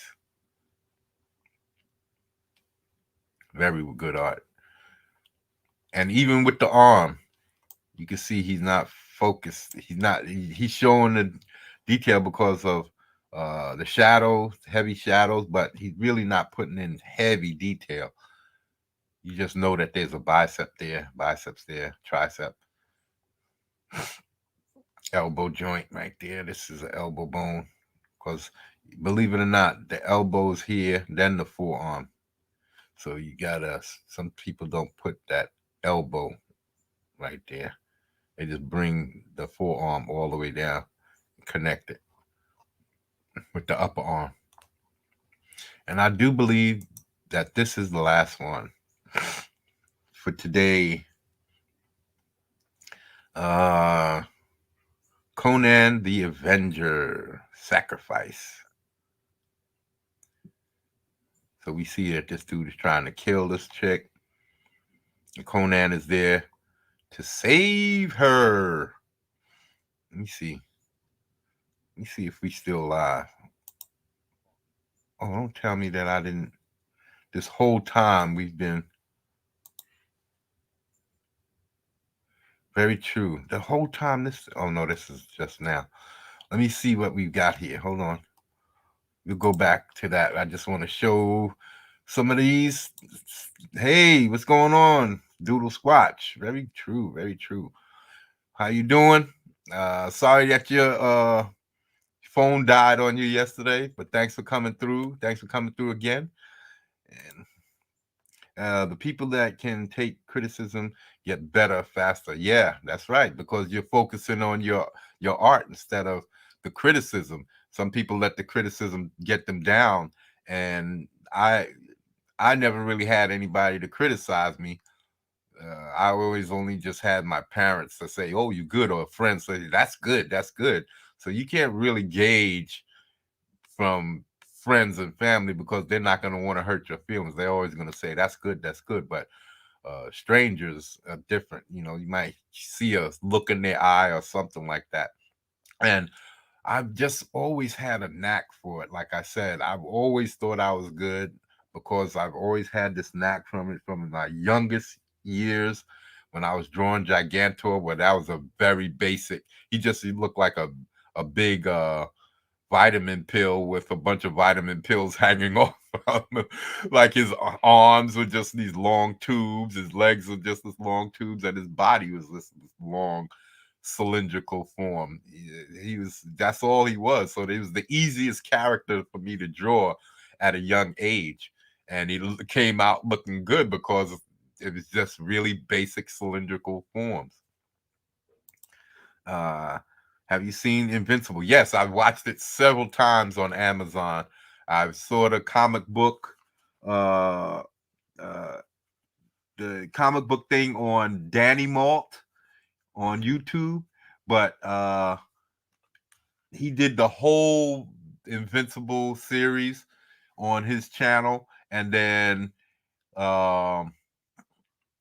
Robert Kirkman and YouTube and everybody, they knew they was coming out with the comic, the cartoon, so they made him take down his whole collection of the Invincible comic book reviews that he did, and it was a good review because that's uh, Danny Mo. He really focused on it, and nobody else did it. But the thing pissed me off is that Comics Explain. He's done. He recently done, not too long ago, done an Invincible review, and it's still up. They're not telling him to take it down. And I don't understand what's the difference. Was it because Danny Molt had his up before the cartoon came out, and they didn't want the story out like that, or are they playing favorites? I think it's messed up because he lost a lot of content because of that, like 24 issues, something like that, 24 hours worth of likes and and viewing hours and all of that. That's a lot of stuff. So yeah, yeah, Fire and Ice uh is like a Bronze Age, Stone Age. Yeah, I think I think we need more settings like that. Actually, I love that type of stuff, but I also like the more like medieval stuff. I like all types of facets of creativity when it comes to that stuff. I like Dungeon Slayer, Dragon Slayer from back in the 80s and 90s, that movie. So I like knights of all ages. I like uh what is that movie? Excalibur. I like Excalibur. I like um you name it. If it's fantasy, I like it. If it's futuristic, I like it. If it's well made, it has to be well made. I'm just not gonna sign on to anything. Like Conan, the original Conan with Arnold Schwarzenegger was good. Conan the Destroyer was garbage. Um Red Sonja was decent. It wasn't over the top good, but it was decent. It was better than the Destroyer. So there was things that I liked. So yeah, there's different things that I enjoy about all facets. But if it's adventurous, Indiana Jones, I love that stuff. All of that. I love all kinds of different aspects. And I collect all of these things. I have these things on DVD or Blu-ray. I've collected the Resident Evil animated CG animated movies. I've got all of those. There's like 3 or 4 of them. I have um, 40K animated CG movie. I have the Warhammer 40K Warhammer. I have there's another one. There's so many movies that I've collected. I have uh, I have all of I have Ninja Scroll. I have Akira. I have a bunch of animes. I have uh, Full Metal Alchemist, Naruto, uh, a lot of stuff. So I collect all kinds of animation. I'm late 50s. I'm in my late 50s, and I still watch that stuff and get enjoyment. I can smoke up a bowl and just relax and just get into it like I was a little kid. And Fire and Ice, all of those movies like that were the first movies where I actually, and Lord of the Rings was the animated Lord of the Rings that was done back in the days. I think like the early 80s, late 70s. That was some of my first movies, animated movies that I actually saw blood, and where people would get killed and you saw blood, maybe not spilling out all over the place, but you actually seen the wound cut open and it was red in there, maybe a little splash of blood. They didn't go overboard like they do today. Or I wouldn't say overboard, but they didn't go full tilt is a better way to express it. So yeah, man, this uh I love these types of things. Bronze Age, prehistoric. I collected all of, if you old enough to know about all of what's his name? He made all of those old Sinbad the Sailor movies, Sinbad the Eye of the Tiger, Golden Voyage of Sinbad. He made a lot of movies, King Kong type movies with those stop action animation, Jason and the Argonauts. I forget the guy's name, man. It's right in the tip of my tongue. He's got a crazy name. Um, Ray Harryhausen. Ray Harryhausen. So I'm deep into the fantasy stuff. Um, uh, Wrath of the Titans, the original Clash of the Titans. I saw that with Mark. What's his name? Mark something. Uh, but I've seen all of those original movies. A lot of those are better than the movies that they come out with today. Even though they got all of the technology, I like the original Clash of the Titans way better than the remake. And why should that be better? Why should the older version be better than the new version? They have all of the technology to make the movies better, but they don't fucking focus on the story. And that's what I'm trying to bring to you guys with Might. Might is going to focus on storytelling like back in the day. I was born in the 60s. So the movies, the cowboys, the westerns, y'all don't get to see none of that. I don't know how old you are, Doodle Squatch, but you don't get to see the quality westerns from back in the day. They say John Wayne was a bigot, but I don't care. I care that he was a bigot. I don't care about John Wayne, but his movies, that don't make his movies any less good. You know, any less quality. Big Jake. I love those movies. Big Jake, uh, um, um, El Dorado, Rio Bravo, all of these movies I grew up on. I love these movies. Yeah, see, so you should know about these things. You're right here with me.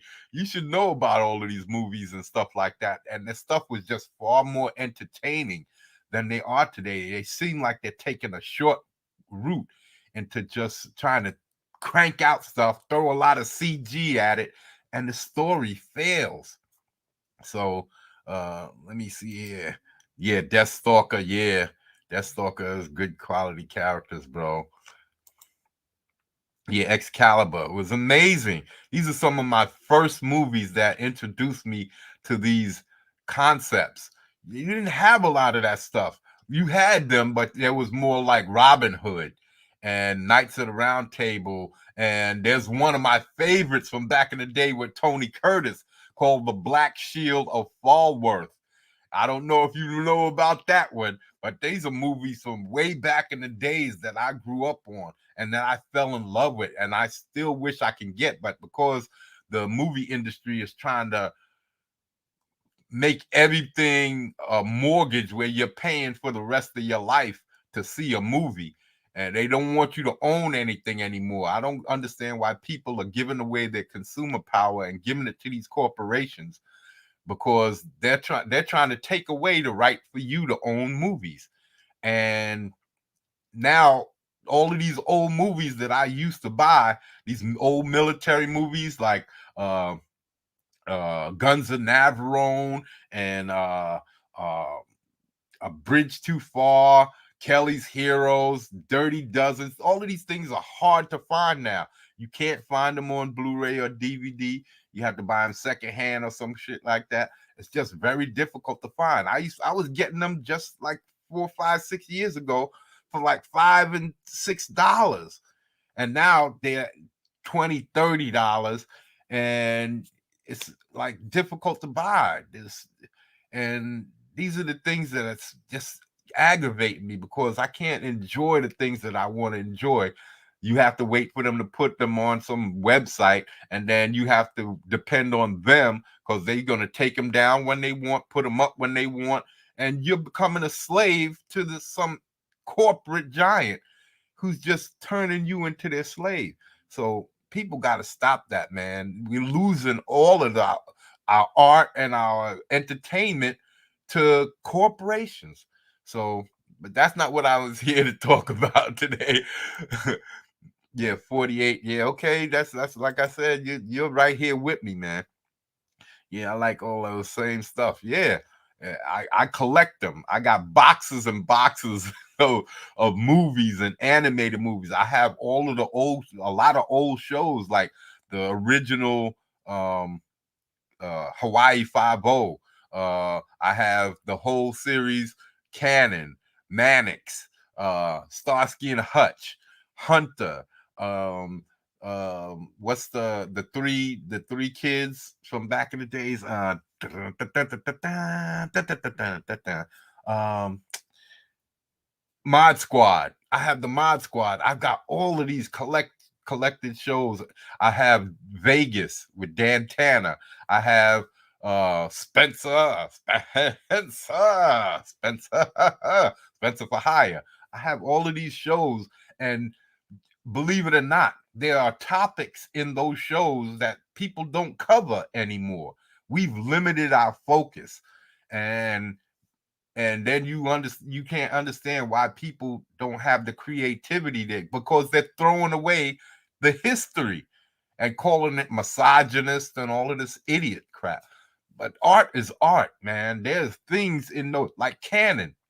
I was watching Cannon, and he's this old private eye. How many private eyes do you see anymore? Because back in the day, they actually did shit.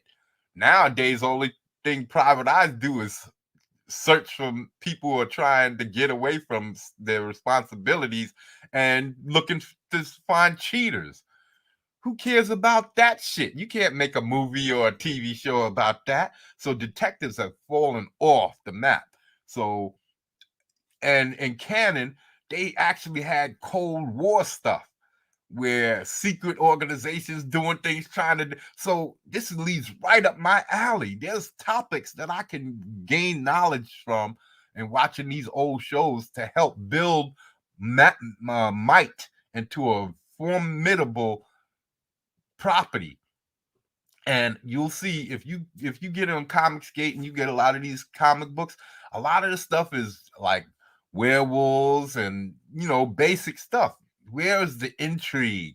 And that's what I'm trying to bring to you with Mike. Mike is going to be this extensive story where there's going to be characters working hand in hand, and there's going to be interactions with each other that's going to bring out stories and betrayals and all types of things. And then there's going to be these Illuminati organizations in the background that's waging war for the dominion of the world. And that's going to be like little clips here and there. And then you're going to have origin stories bringing characters to life right into the pages of Might. And then you're going to have the main story of Might that's going to have him you're gonna hear about his origin story, but when the book starts, it's not gonna be about back in the 60s. It's gonna be in present day, because he was created in the 60s when an asteroid hit the planet and started seeping this viscous like tar material that we call the substance.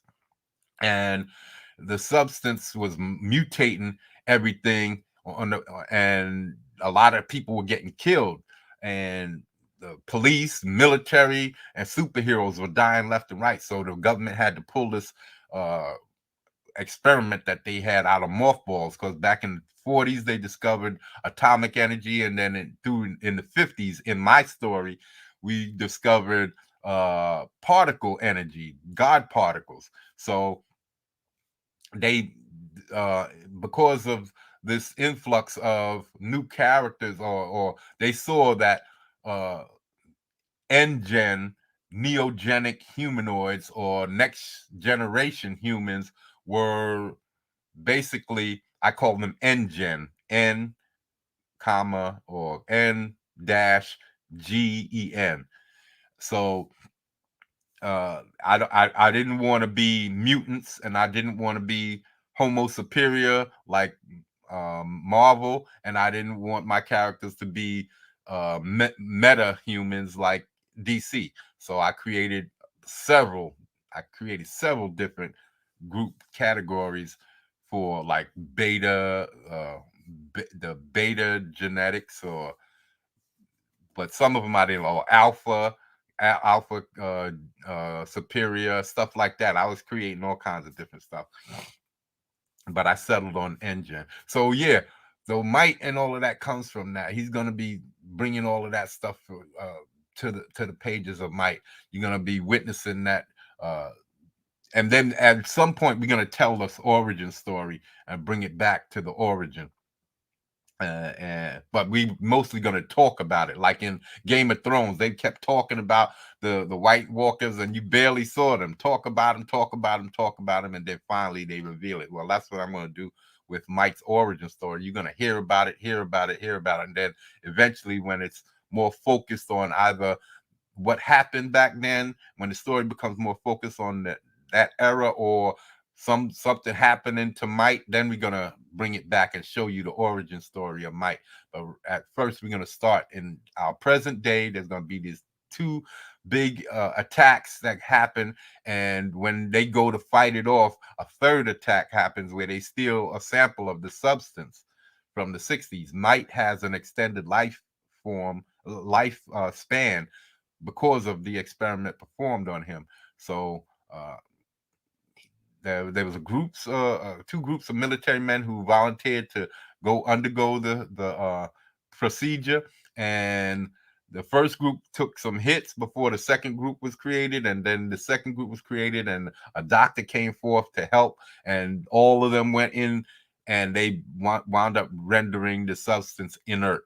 And then from that period to this period, there's going to be stories that happen in between that time, but that they won't be told in the pages of Mike. They will be told in supplemental stories.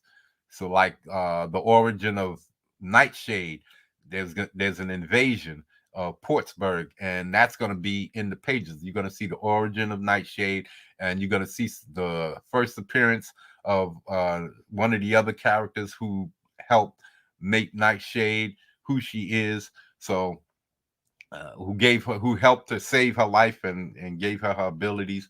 So all of these things are going to be like in supplementals. We're going to have the origin of Wreck, and we're going to have the first appearance of one of uh the first meeting between one of the bad guys that's going to show up in Might, and the first appearance of Might and this bad guy. So that's those three stories are going to be in a supplemental story, in a supplemental book, and then we'll have the main story that will start out with Mike.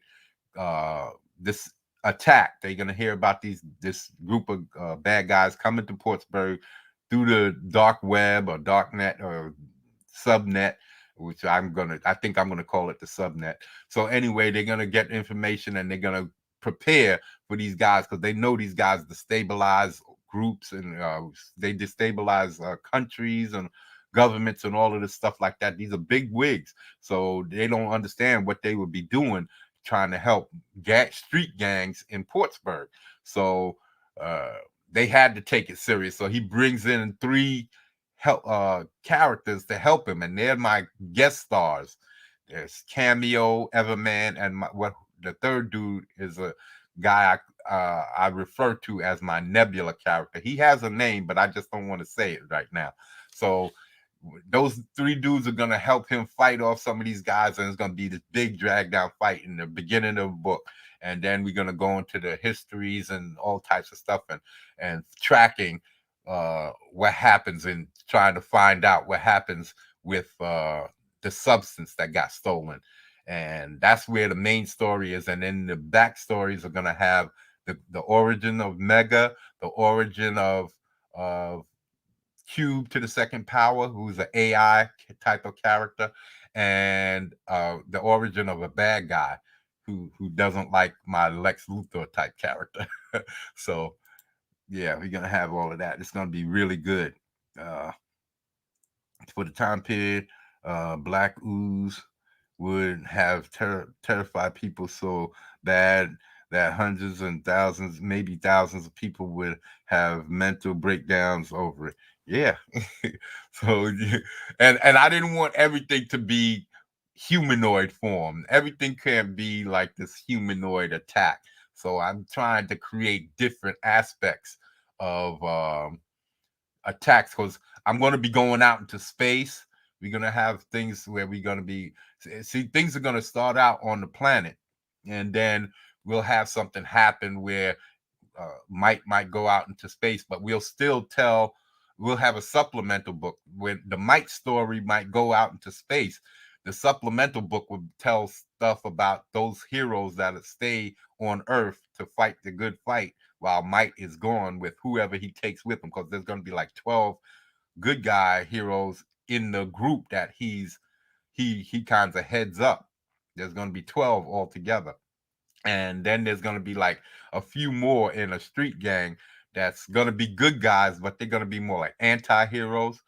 So altogether I'm going to have like 15, 16, 17, 18 heroes altogether in that first book, but they're going to be separated at first, and they're going to be talked about and stuff like that. So it's going to be really good, and you're going to witness the origin of Mega. You're going to be witnessing the origin of Cube to the second power, or Cube squared, and then this guy,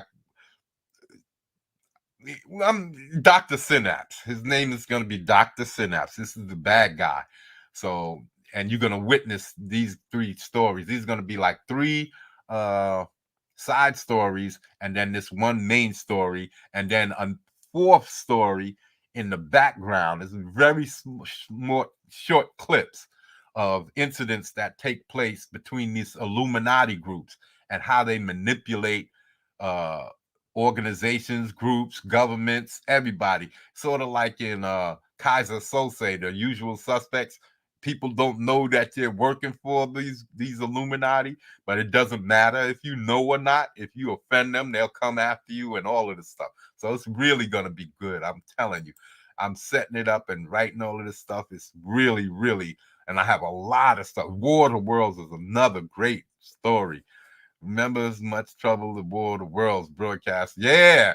And that back then, they just did it over the radio, and people actually panicked, was running outside, looking up at the sky, screaming and calling the police. Oh, we're being invaded. Help us, help us.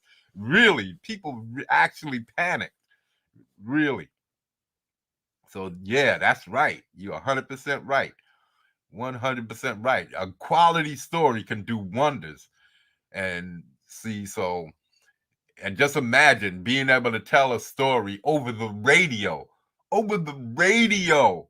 It really wasn't even over the TV. It was over the radio, and people were panicking. Literally. So, yeah, that's definitely. Was it in the 50s? I gotta look that up. I know the movie came out somewhere in the 50s or 60s, but the actual story that they did over the radio that caused all that panic, I'm not sure. Was there a cover up, or does everybody know about the substance? Well, what happens is they basically scrape it up. Everybody knows about it because they basically scraped it up. They after it's rendered inert, they put it into barrels, and the world, all of the countries in the world realize that this thing is detriment to mankind and the earth itself, because this was mutating the soil and the plant life and everything it touched. And they realized when it was encompassing part of the lower city that there was a way of that there was substances that it couldn't mutate, and so they used this substance to contain it after they rendered it inert. And what they did was the world, all of the major world governments contributed into building this space station, this massive space station, and because they was using fire and all kinds of things on it, and they didn't want to just rocket it into the sun because they didn't know what kind of a reaction it would have had. And the same thing with just blanketly shooting it out into space randomly. So they put it on this space station in order to examine and do experiments safely, so that it couldn't jeopardize the Earth. And all of the governments get the right to have scientists up there and doing experiments. So that's what's basically happening in present day. There's this massive. It took several years from the 60s, maybe to the 80s, to get this massive space station built. And every once in a while they'll bring samples down, but they also had to dig up tons of earth just to be sure that they wasn't leaving behind remnants and stuff like that. So there's tons of earth up, and this is a massive space station, and there's tons of earth up there, and they're doing experiments on everything, whatever bugs they might have found, whatever soil samples, plant life, all types of experiments up on this space station. And every once in a while, like I said, different governments brings down samples, and in this highly secretive, say like Cadmus in Justice League, is secret scientific government lab or part of the industrial military industrial complex. This lab exists in Portsburg, and it was hit, and some of their stuff was stolen, including a sample of the substance. And this is all part of the story. And this is what I said. It had to be two groups. It was major group because Mike has these 12 characters there, and then they also have like a vault in the Vedic Tower, and that's Vedic means sentry stationed near the enemy to give a warning against any type of a sneak attacks or anything like that. So I put the Vedic close to this area where the substance had manipulated or mutated the ground and everything. So it's not that close, but they could see it because it's a very tall. It's one of the tallest buildings in the lower Portsburg and lower Port City. So because the main, like Manhattan, instead of calling it Portsburg City, I just call it Port City, and the whole of Portsburg is called Portsburg. So, and then you're gonna have the outer regions, like the suburbs. It's gonna be a rich area and all that. I don't know if you saw the map that I showed last night. Let me see. I showed a map. Let me see if I could pull it up. They all kind of work together. And you can see I'm working hard on trying to develop this story, man. I've got stories on top of stories on top of stories, and some fold into other stories. So, okay, let me show you all this before I call it quits. It's 2 hours. All right, let me show you this because I think you left before I showed this part. Okay, here it is. This is the rough outline of Portsburg. This right here is Portsburg. This first area right here. This is Portsburg. And up here, there's going to be like canals because there's going to be like canals that separate or tributaries or whatever. Here's a river right here, goes right down along these three cities. This is Portsburg. One is going to be called Cliffside or something like that. And the other one is Legend City, something like that. And Portsburg, the main city is going to be right around here, right? I should have drew that. Hold on, let me see. I'll draw that in. Let me draw that in. The main city is going to be somewhere around. Let me make this a little thicker. Okay. There's going to be tributaries coming down through here and maybe somewhere like this, separating, cutting the city up. And up here, you're going to have like, this is going to be like Harlem over here. And this is going to be like the Bronx over here. And over here is going to be like a rich, this is going to be lakes over here. These are lakes. So up here, this is going to be affluent housing, very rich stuff. And the main city, which would be like Manhattan, is going to be like down in here. Right? Something like this. Oh, it won't go up in here. It won't go up in that part. Let me erase this shit. Okay. And over here is going to be the ports. All of this is going to be the ports. And up in here is going to be the ports. And my street gang, they're going to be working with this offshore corporation that buys out the ports over here away from the Illuminati corporations. And they kind of use my gang as muscle to threaten the dudes. So yeah, and there's a whole stories behind that, but I can't explain that. You're gonna have to read the book, otherwise I'll be telling y'all everything. So and then the magic dude who helped Nightshade when she was injured during the invasion, he lives over here in this island.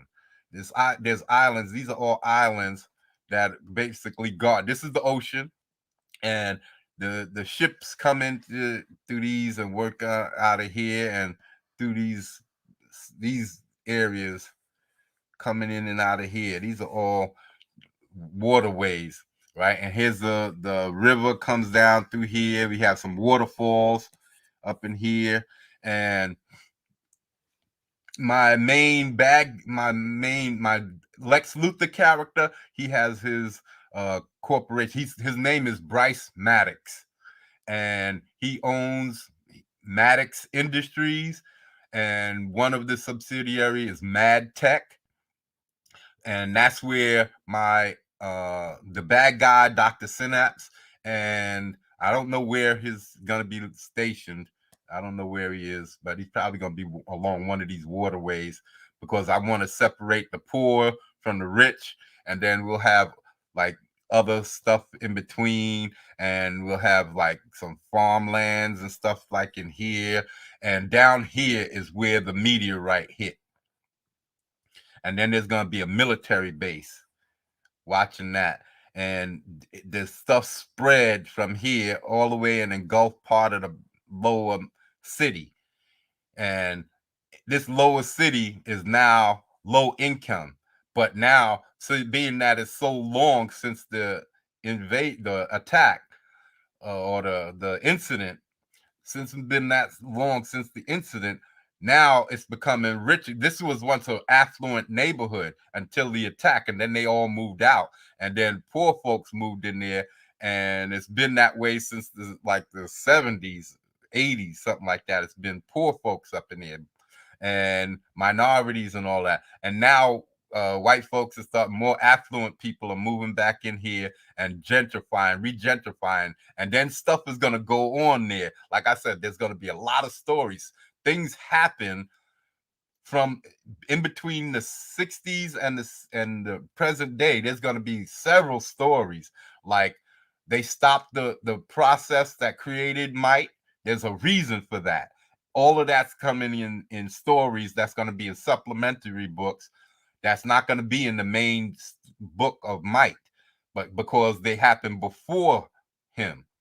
So explaining why they stopped the program and what happened to the other superheroes who survived that incident in the 60s, because they'll say there's like 30 of them, 30 to 40 of them created altogether, and by the time it was all over, there was only something like 10 or 15 left. And now in our present day, there's only 4 superheroes from that time who aren't either I can't tell you. Like I said, there's so many different stories that happen in between the 60s and present day that I'm going to be telling, and including the origin story. And then there's origin story of some of the 12. Like I said, there's a vault in Vedit Tower. Like Vedit Tower would be somewhere down in here, right? And so they could see from here, because all of this is low buildings, lower than this building. But up here, there's all the big corporate structures up in here, and then maybe less as you get to the top, right? So this would be like Harlem up in here, and this would be Manhattan, and then other outer boroughs would be like would be in here, here, here. So you're gonna have farmlands out in here and over here, like I said, and then down here would be basically just country. And we're gonna have the trains coming through from delivering ports, delivering stuff in here, crossing over.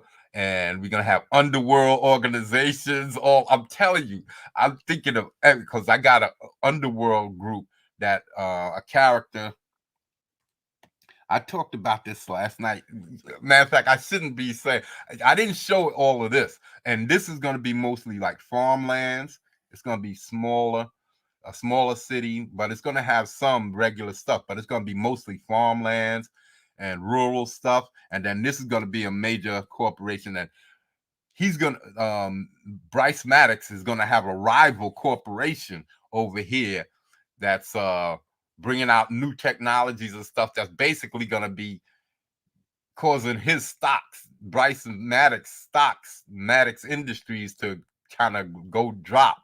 And so things are going, there's a lot of things that's going to be happening, bro, with my bad guys, all types of stuff. I'm going to be doing more mic uh, live streams and stuff like that and videos of the story.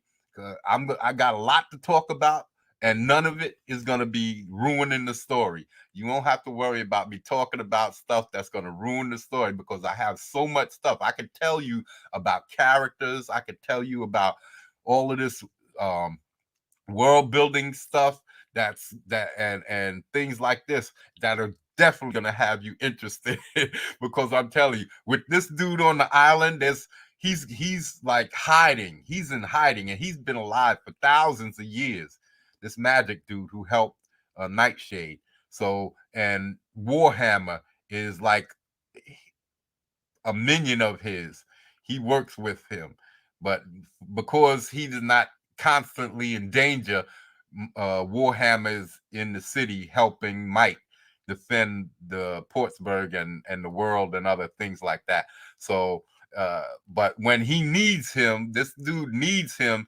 He calls on him. Matter of fact, he makes a habit of when he helps people, he makes sure that they are dedicated to him so that when he needs help, because he has people hunting him. There's a thing called the vault, and there's a lot of mystical things in there and maps to mystical locations and all types of things. This is what I was talking about last night, where I have a story called The God Tomb, where I was going to have that separate story that I wanted to give away for free. And it would be something like a Twilight Zone. Every book, that every campaign, I would come out with a new God Tomb story, and it would be like a new episode of the Twilight Zone. The first episode that I planned to give was like, I used to hang out with these kids. Well, around my neighborhood, there's a veterans hospital. When I was a kid, in the back of the veterans hospital, it was fenced off and had these barracks back there. And we used to crawl through a hole in the fence, go around the back after school, go around the back of this veterans hospital, crawl through the hole in the fence, all through the woods, and because it's all overgrown back there. So we used to go and play back there. And in one of the barracks, there was this big, like 10-foot hole in the floor. And down in that hole, this is where the God Tomb, this is where I get the story from. The God Tomb existed down there. And these kids, no older than 8th grade, climb down in there, and this tomb is like beckons to them. It's like there's a light glowing, and they go down there to see what it is. And this God tomb basically gifts them with powers, but they have to make sacrifices in order to get the abilities. And at a certain point, certain kids don't want to do anymore, and others, they want to keep going. And that's what happens. It goes and they wind up having to fight each other. People are getting killed. The kids are killing each other and getting killed, and the tomb, it's a God tomb, so it basically creates gods, and then once they get killed, it retrieves their bodies and buries them in the tomb. So basically that's what the tomb is. All the God tomb is about. That story, it goes from different place to different place through different dimensions, all kinds of stuff, and it offers people's abilities. It don't care if you're good or bad or what, and it just sees what happens, what you do with it, and whatever happens, happens. If you survive, okay, the God tomb eventually leaves and leave you to go about your business. But if you die, it collects your body and takes you with it. And so I said, I'm going to fold the God tomb into the Mike story. And being that I have a mystical character, I say, okay, the God tomb shows up at this location once every 1,000 years or 100 years or so. It's there on a particular time, particular date for a certain amount of time. And so people want to become gods. So they're hunting him because he's the only one that people have found out that knows where this vault is. And this vault contains all types of mystical weapons and artifacts and all kinds of stuff. But more importantly, it has maps and locations to mystical locations and to this god tomb, when and where it shows up at this specific place and at a specific time and stays for a specific uh, amount of time. And what if they could get there, they could become powerful beings. And that's what his story is basically based around, this mystical person. And he's been like hiding out for years because I can't talk about who he is or what he is or what his how his stuff works right now. If you stay with him, stick with me, subscribe, like, do all that good stuff to help me grow my channel. Um, when I launch Might, I will be talking about all of this stuff. I will just be talking about the opening stuff, about what makes the character who he is, why he's being chased, certain motivations. I will bring up, not all, because I can't give away everything. I can't ruin the future stories. So, but I would give you little tastes and little entries because I have all of these characters, man. I'm telling you, I have a lot of characters. You're gonna witness a lot of characters. I've already mentioned 10 to 20 good guy characters that's gonna be in the book. So I have to have at least that many bad guys, right? and more favorably, I'd have twice that because you need a lot of bad guys to go up against good guys. And I have them. I have the stories, I have the characters, I have the abilities, and not my abilities, the abilities of the superheroes. I've been collecting different kinds of abilities. You might see new shit you've never seen before. I say might because I haven't seen every character created throughout the years. So, yeah, this is going to be a really good. I wanted to create this 3-city scenario so that I could have smuggling and all kinds of different types of scenarios where people running across city limits and waiting out here to ambush the train to collect technologies or all kinds of stuff, or all types of things open up for for for storytelling with this 3-city scenario. I can have superheroes. I got 12 superheroes, so I can have one that comes from here, two that come from here, and they just come here because this is like the main area. They got the main Vedit building that can help them with their own stuff. They get more information and all of that. Maybe they have small operations in these cities. So I have but I'm definitely going to have other superheroes in other parts of the United States because I have characters called like the Statesmen. They're like federal level superheroes, which are more powerful than Might. Maybe Might could have been one before he left the military because he was demoted. So maybe he could have been one at one point, but not now because he's not part of the government anymore. So, but the people that he worked with are part of the Statesmen, and basically the Statesmen protect one statesman protects the whole state. He's like backup. If like an incident happens in Portsburg and there's like a major event, some major incident happens, here comes the statesman to come at the statesman of this particular state, which I won't be able to talk about. He would show up because you don't want to actually specify where a character is located. Superman isn't located in New York. He's Metropolis, and you don't know what state Metropolis is in. Neither do you know Gotham City, where that's located. So I'm not going to do that either.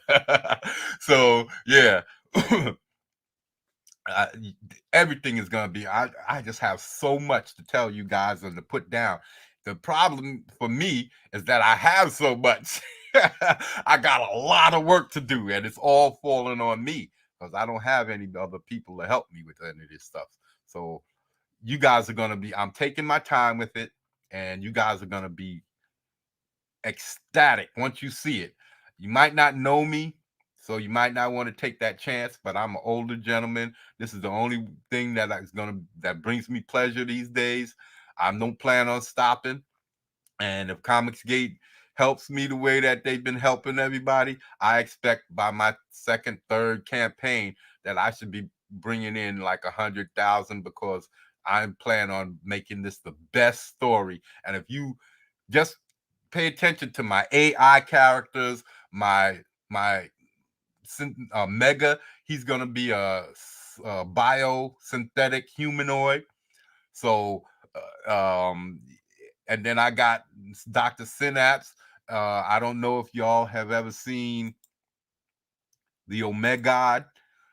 He's one of my main bad guys, and but he likes human beings. He's been on the planet for thousands of years, and he's been walking the planet, I should say.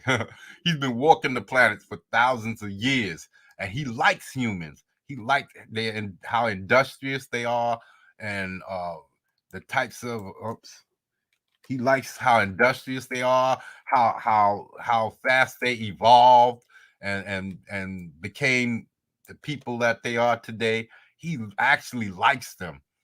So this is the Omega, but he is referred to throughout time as a necromancer, as a reaper, as a demon, as a devil, because they look like he has horns. Um, all kinds of a reaper, a devil, a necromancer. This is what his reputation is, and there's a reason for that. I'll talk about that during the launch and during my campaigning. I can't give away his stuff now because I need for y'all to be interested, and I have to create that suspense and that intrigue. So if y'all stick with me, and I guarantee you, you'll see a plethora of bad guys. I have 20 something rogues gallery guys, and that has nothing to do with the Illuminati characters. That has nothing to do with the underworld characters, which is a whole organization and group of dudes in themselves. It just has nothing to do with the bad guys who came from New York to start trouble. It has nothing to do with any of these. I have regular rogues gallery who's going to be recurring characters, and then I'm going to have my big main dudes. And this guy, he's going to always be there. He's going to be hanging around. Matter of fact, he's not going to see him do nothing really bad in the first book, but he's going to be there, and then people are going to be suspicious of him because look at him. So he's going to make himself known, and he's going to introduce himself, and people are going to be wondering who the fuck he is and what the fuck is going on. But his story is going to unfold slowly. He's going to be one of those slow burn stories. And it's going to be good. And he might wind up being an enemy to one of the other characters because of his storyline. And I just thought of it because it just popped into my head. I intended him to be a bad guy for Might, one of Might's main bad guys, like Apocalypse. He's like my Apocalypse. But the way his origin story works, it just made sense. As when it popped into my head, it just made sense that he might become an enemy of my Nebula character. It just made sense. So I don't know. It has to. I gotta work it out because I haven't gotten to that story yet. It's gonna be down the line. It's not even gonna be in the Mike comic book. That's gonna probably show up in the Nebula characters comic. So that's not that his comic ain't even gonna come out for maybe 2 years because next year is gonna be the campaign for the second campaign for Might, which you'll get 4 books: Might, Cameo, Everman, and the Nebula character. And those will come with supplementary books, and I'll have one of those box sets like like Ethan had the honeycomb, the honey uh blood honey boxes and stuff like that. That's when I'm gonna have me a box for my characters. And you're gonna be able to get, you can buy all 4 if you want, or all 8 with the supplementary books, or not. It's up to you. You can buy any one individually or all of them in the box. So it's gonna be up to you. And I got the characters, people. I'm telling you, we've got we've got characters galore. Uh, the arms dealer.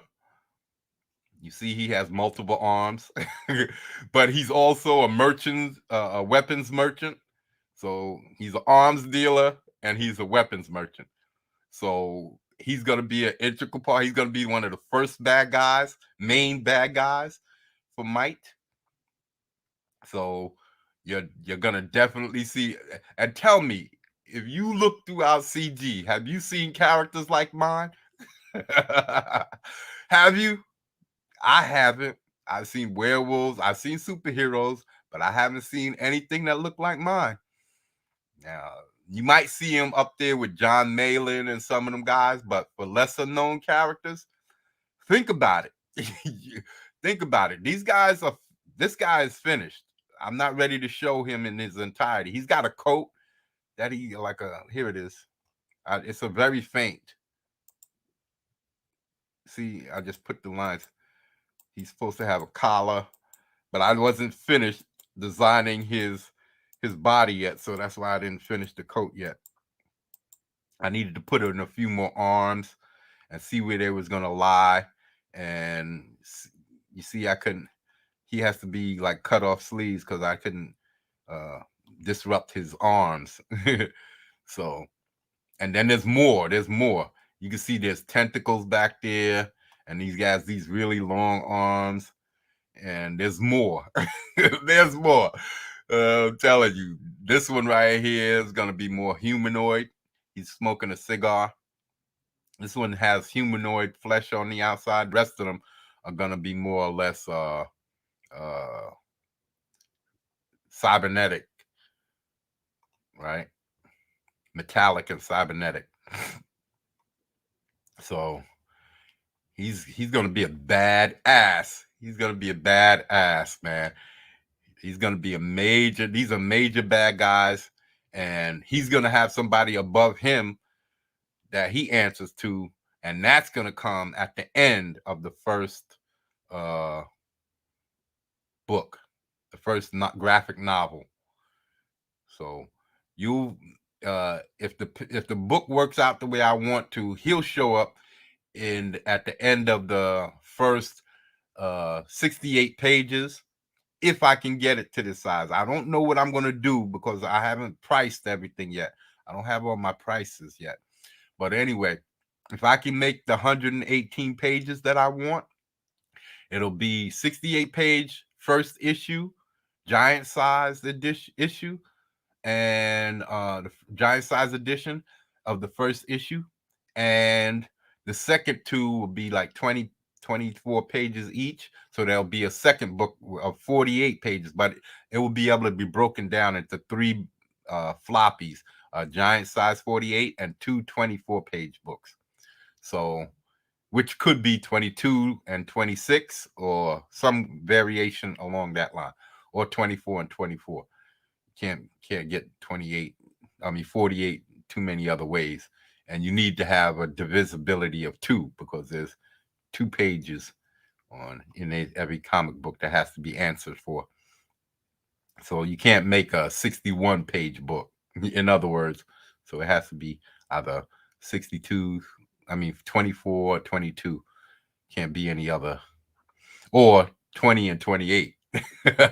But I don't want to go that low. So I'm going to try and keep it between 22 and 24. All right. So, yeah. So let's finish up with that. It's already almost working on 3 hours. I wasn't intending to be on here that long. I'm going over stuff that I shouldn't. This is only supposed to be about Frazetta, and I finished that. So that's good. But people were asking questions. So I wanted to make sure y'all guys knew and understand that Might is going to be a spectacular story. It's going to have a lot of great characters with storylines. They're not just going to be like Invincible, where characters just came in and are thrown in and just there to fight and then leave. No, my characters are going to have storylines. They're going to have motivations. They're going to have maybe other bad guys that they go against. It's going to be all kinds of storytelling because a lot of these characters that I'm bringing in have storylines of their own. I started out with a bunch of characters. Like a lot of these characters, I'm starting from scratch because I was afraid to show my characters online. So all of these guys that I'm showing you, I started from scratch. A lot of them I've never drawn before. A lot of them have no storyline, and I'm making them all up now. The guys that I'm bringing in later, like Blackmail and uh, Death Grip, and a few other characters I can't mention because their names, but there's a few other characters that I want to bring in with storylines that's gonna come in. They'll stay with Mike for a while, and then they'll spin off into their own books.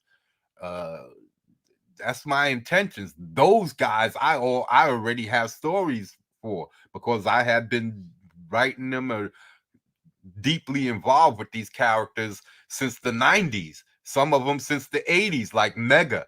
Mega is a 80s. I created him in 83. 80, 81, 82, and I colored him in 83, inked him and colored him in 83. And he's the biosynthetic humanoid. And these characters have been around forever. And like I said, so I didn't want to give up those characters and show them online and have somebody steal them. So, but I was listening to Ethan and them, and they's like, they can't really steal your character. They might be able to steal a name, they might be able to steal the design, but they can't steal the story. And so that's what made sense to me. So that's when I said, okay, it's okay to still bring in these secondary characters because I could kill some of them off. Now I could kill some of them. I can, being that I don't have as much of an attachment, I can murder some of these dudes and bring in my other characters. I can murder like handfuls of characters and not feeling it without feeling it. But then I started creating them and giving them storylines, and some of them I like. So now I'm having qualms about killing some of them. So yeah, I gotta work around my stories and all of this stuff, bro. But they have good stories, man. A lot of them. Red Devil, she's the only one that doesn't have a story. She's an unknown. She doesn't know who she is, but all she knows, she's a demon or a devil of some kind. So let me see if I could show. Oh yeah, I did show. No, no, no, no. I won't show that because it's showing my Nebula character. But I can show you because I did take out. Oh no, I didn't. I didn't save it. Daggone it.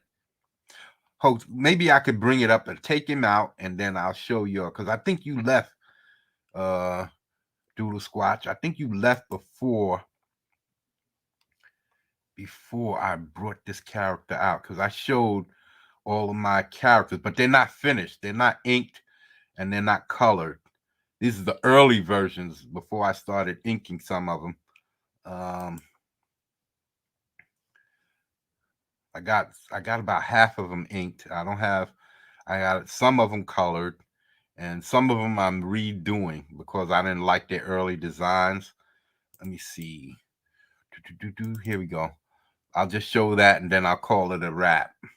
You got 10 minutes left before 4 o'clock.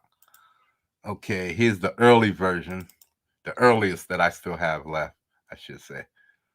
Okay, we'll pull him up here and then we'll get rid of the thing that I don't want to show. And then I can show them off.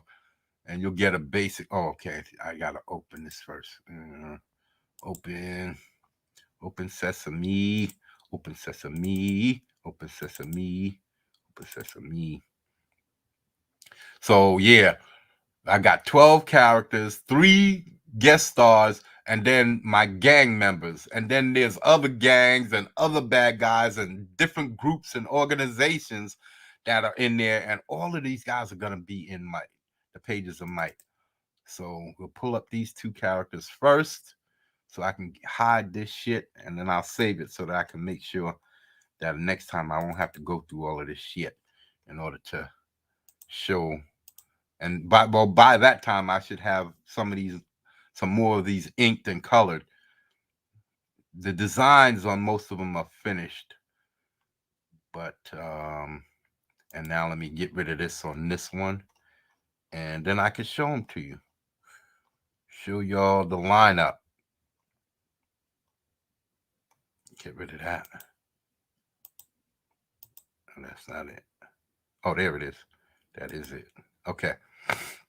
Okay, now I'm gonna bring in the rest of the characters. Might, Nightshade. I'm gonna bring in all 12 characters so that y'all can see what I'm working with.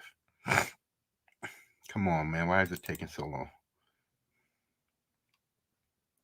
It's taking a long time to load because they still have all their layers and everything. So it's a lot of layers and a lot of information.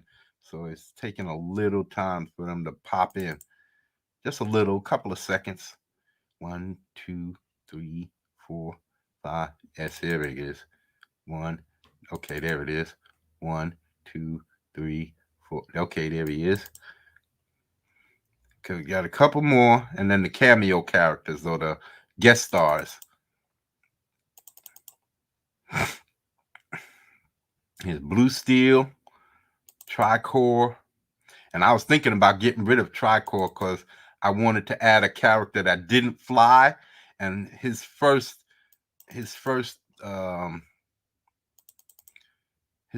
things are flying. Is my first intention was to have him flying, and now I'm thinking about leaving him in, but I don't want to have him flying so that I can have one more, because I got 12 dudes and I only had like 4 who couldn't fly, 3 or 4 who couldn't fly, and I wanted at least one more so that there'd be more reasons to have ships for them to be traveling around in instead of just having 1 or 2.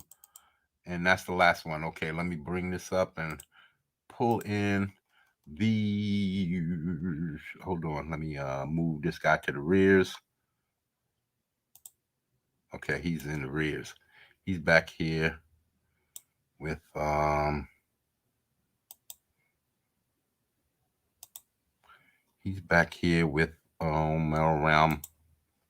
Okay, let me see if I can find him now. Here we go. He's back here with the cameo characters, the guest stars. He's with the guest stars. Okay, that's not gonna work. All right, he's here with the guest stars. Let's put him in with the guest stars, and that way I'll be more cohesive when I'm talking. Okay, here we go. Now we'll share, and then after this, we're gonna get up out of here.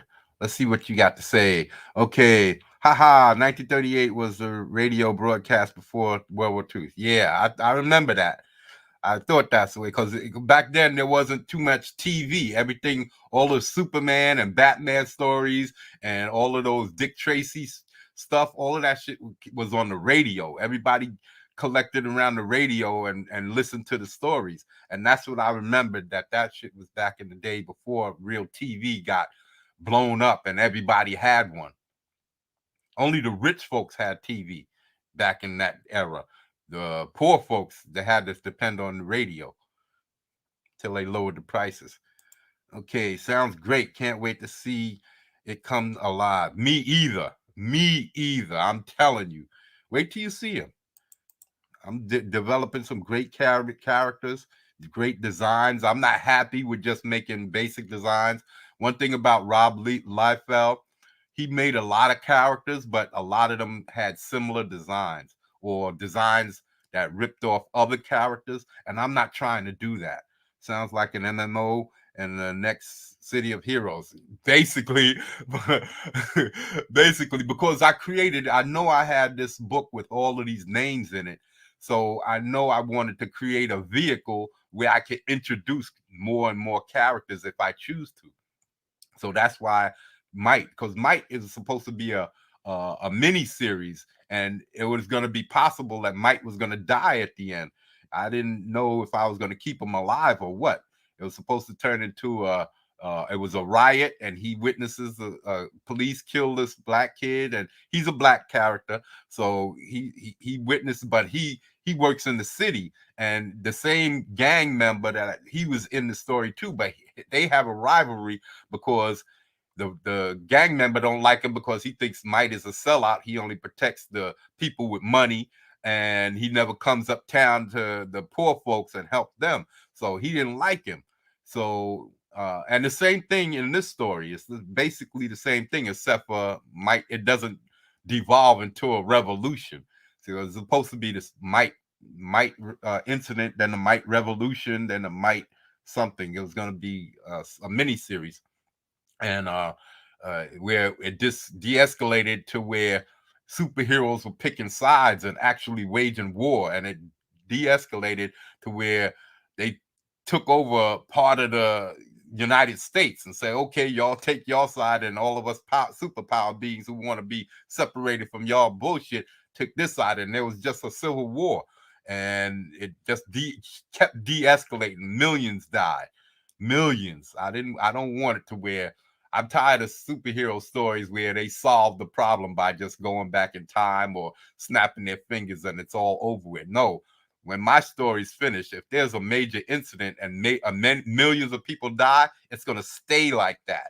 If we lose 100, if we lose like half our superheroes, it's going to stay like that. They're not just going to come back to life.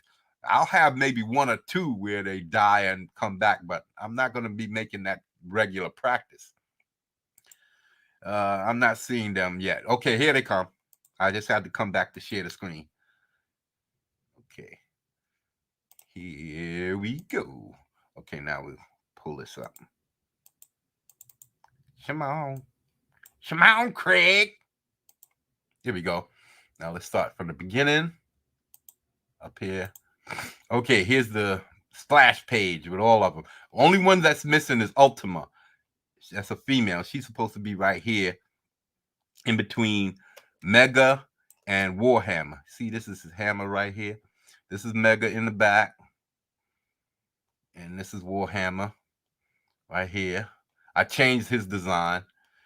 This is Blue Steel in the back. And this is Nightshade, spelled with a K. Knight. Nightshade. And then Mega in the front. I mean, Might is heading up the pack. This is Ramrod in the back. That's his staff over here. Oh, let me put this up so you can see the red. Makes it easier for y'all to spot where I'm aiming. So this is his staff, and this is Ramrod. He's better designed now. He's more designed. This is Gauntlet. Now, this is why one of the reasons why they have the vault, and they always have to leave 2 or 3 people in the Veted Tower, is because she gets her powers from her father and her gauntlet, her gloves. One glove is good or represents goodness or the light energy, and the other one is dark energy, and she can't control the dark energy. She falls susceptible to the dark energy, so she practices with it, but she keeps it in the vault so that she can't be taken over by that dark energy, and she only uses the one gauntlet right now. She's got a complex about it. There's Tricor in the back there, and here is Black Talon. He's basically like my Batman character. Even though in my world Batman would get killed amongst these guys because he doesn't have any abilities or any durability, so he most likely get murdered going up against them. People who don't have abilities usually stay street level superheroes. So I got street level superheroes who just have engine powers, or next neogenic powers, or next generational human powers. That's what NGen stands for. And he has NGen powers, but he just has a little bit, like maybe twice to three times the strength of a normal human. And he has durability of like 2 to 3 times a regular human. So that's why. But even then, Mike doesn't like working with him because he feels that some of these guys are more susceptible to death, to being killed. And because he comes from the military and he spent like 50 years in the military, remember, he has an extended lifespan because of the experiment. He was like in his 30s when he became Mike, and he only looks like 40 years old now. So uh, he basically he left the military like in the 80s, and he was in his 30s when he became Mike. So he left them, and that was back in the 60s. So in the 80s, he left the military because he was tired of sending people to his death. They would go on these special missions and stuff like that, and he would have to send people to their death or be side by side with people and watch them die. And he got tired of it. And so now he doesn't like being around them. He knows that they have the right to do what they want. He can't stop them, and because they need superheroes, he doesn't stop them, but he doesn't like working side by side with them. His favorite people to work with is these guys right here. Wreck, because he's strong and super durable because of this apparatus he has on him called a harness. He was once a slave, and the dude who made him a slave gave him this harness, and he controls him. So that's where he gets his power and strength from. He's really strong. He can jump far, all of this stuff like that, and durable. But he's mostly just a strength guy. Then you got Warhammer, who has his durability. Let me go through it like this. Let me first finish this off. And back here behind him is H2O. Now he has his abilities come from water.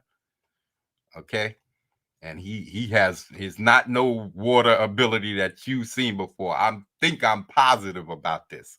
So trust me, follow me during the launch. We will explain what his powers are like and what they're about. And then we have Red Devil right here. That she's a demon. You don't know her origin story. All we know is she's some kind of demon or devil. So okay, let me show the next picture. This is the original picture of Mike, the original design of Mike. I haven't I finished this one, but he's gonna be mostly black. All his body is gonna be black here, and then his arm is gonna be blue with a texture. You can see there's a texture here. This is gonna be blue. His knees are gonna be blue. These bands are gonna be yellow, and his insignia, his chest insignia is gonna be blue. So that's Mike. And then we have Nightshade. That's his second in command. This is the woman who the mystical dude helped, that lives on the island. And Warhammer works for him, kind of his bodyguard, personal protector. And Mike made a deal when when they saved Nightshade. Mike, in order to get him to help Nightshade, he had to agree to come to his beck and call. This mystical guy, he agreed to come to his beck and call whenever he needed him. So that's a promise that he made, because, like I told you, he has people hunting him from different dimensions, and from back in when he was before our time, back before medieval time, back when there was a lot of magic in the world and dragons and all of that. That's the era he comes from. So he's hiding. He's basically in hiding, and people from back in that era, again, when I explain who he is, give him his name during the launch, We're gonna be trying to get on as many people's live streams, and everybody I'm gonna be showing a different. There's gonna be a different reveal. So on the different live stream, I'm gonna be talking about that character. A different live stream, I'm gonna be talking about aspects of all of these guys that you haven't heard before. So uh, this is Rec. This is the slave dude, the dude who was a slave. He's got 2 black gloves now. This hand, I put gloves on him, so he's got 2 black gloves. And this is finished. This guy's finished. He's inked, and I already colored him. And this is Warhammer. You can see I changed his armor from the first. You see, I changed his look. So there's Warhammer, and he's a couple of thousand years old, from medieval times. He's a knight at one point who helped the mystical character, and because of that, he helped him, and basically he has a long life too because of what this guy did for him. But he did it because he wanted to make him his protector, and he agreed. So that's why he's and he's finished. He's more or less finished. I think I might have 1 or 2 things to tighten up about him, but he's more or less finished. I got this shoulder from that's the idea for the shoulder from Young Justice and the Justice League. The Hawkmen, they had armor something like this. So I guess I did rip off somebody. Here's Ramrod and his more updated look, a little bit more updated. He's another one who can't fly, and his abilities rest in the staff. So he's like he's an engine too, because you have to have some kind of durability, otherwise they won't let him this high up. But he has the staff, and the staff is Ramrod. He has the ability. I'll talk more about him because I haven't worked out his story stuff yet. He's still one of those characters who I have to flush out some more. Where did he get the staff from? Stuff like that. I haven't really. I know I have other characters with staffs, so I'm thinking about making him one of them. So I just have to create the scenario in which why he get his hand, how did he get his hands on the staff? So that's basically with his powers or abilities. Here's Red Devil with a little bit more of design to her. That she's finished. She's more red. She's all red in body. Her horns are black, and her outfit is black. So she's red and black. Her trident or her pitchfork is black because remember she's a devil or a demon, and so she has this, and she has a tail. You can see I threw a little gesture back there for her tail, and so this is going to be Red Devil. Remember, she's more flushed out too. She has her eyes. These little things on her back, those are her wings pop up out of there. So she has wings. She can fly. Oh yeah, did I say he can't fly? He can fly. He can't fly. She can. She can fly and she can teleport. And he can fly. Okay, I think I skipped somebody. Okay. This is Black Talon. He's one of the weakest ones on the team, but the reason why he's on the team is because he's like I said, he's like my Batman.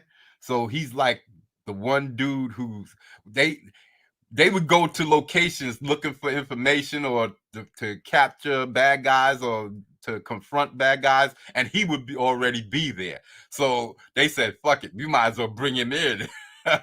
He's always showing up in the midst of battle while we there or already in battle when we get there. So we might as well bring him along. So he's more or less like my Batman. He doesn't have billions of dollars and all of that, but he has people who fund him, and and like I said, he's a little bit more durable than a human and a little bit stronger.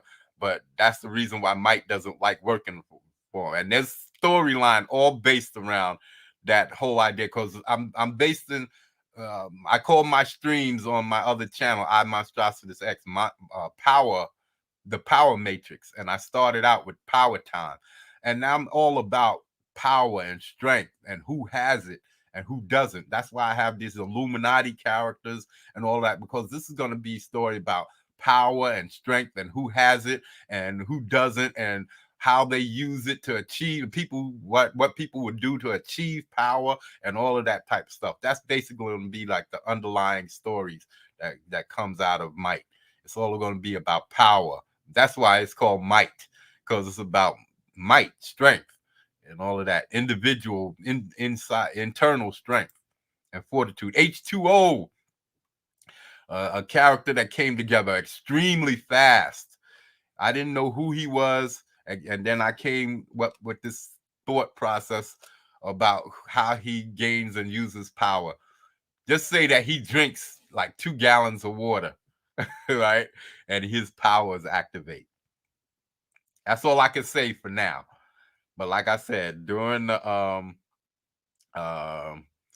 my launch, I'm gonna talk about his abilities and why. And he was one of the characters I wanted to kill. One of the characters that I wanted to kill off, but then I started designing him. He's gonna have like baggy pants, like those Arab type baggy looking pants and shit. So he's gonna have that. He's gonna be a badass, a powerful character, strong, powerful character. So yeah, and whether he can fly or not, that was a debate, because I was thinking about and having him not being able to fly. But then with the abilities that he has, I just don't. It doesn't make sense why he can't.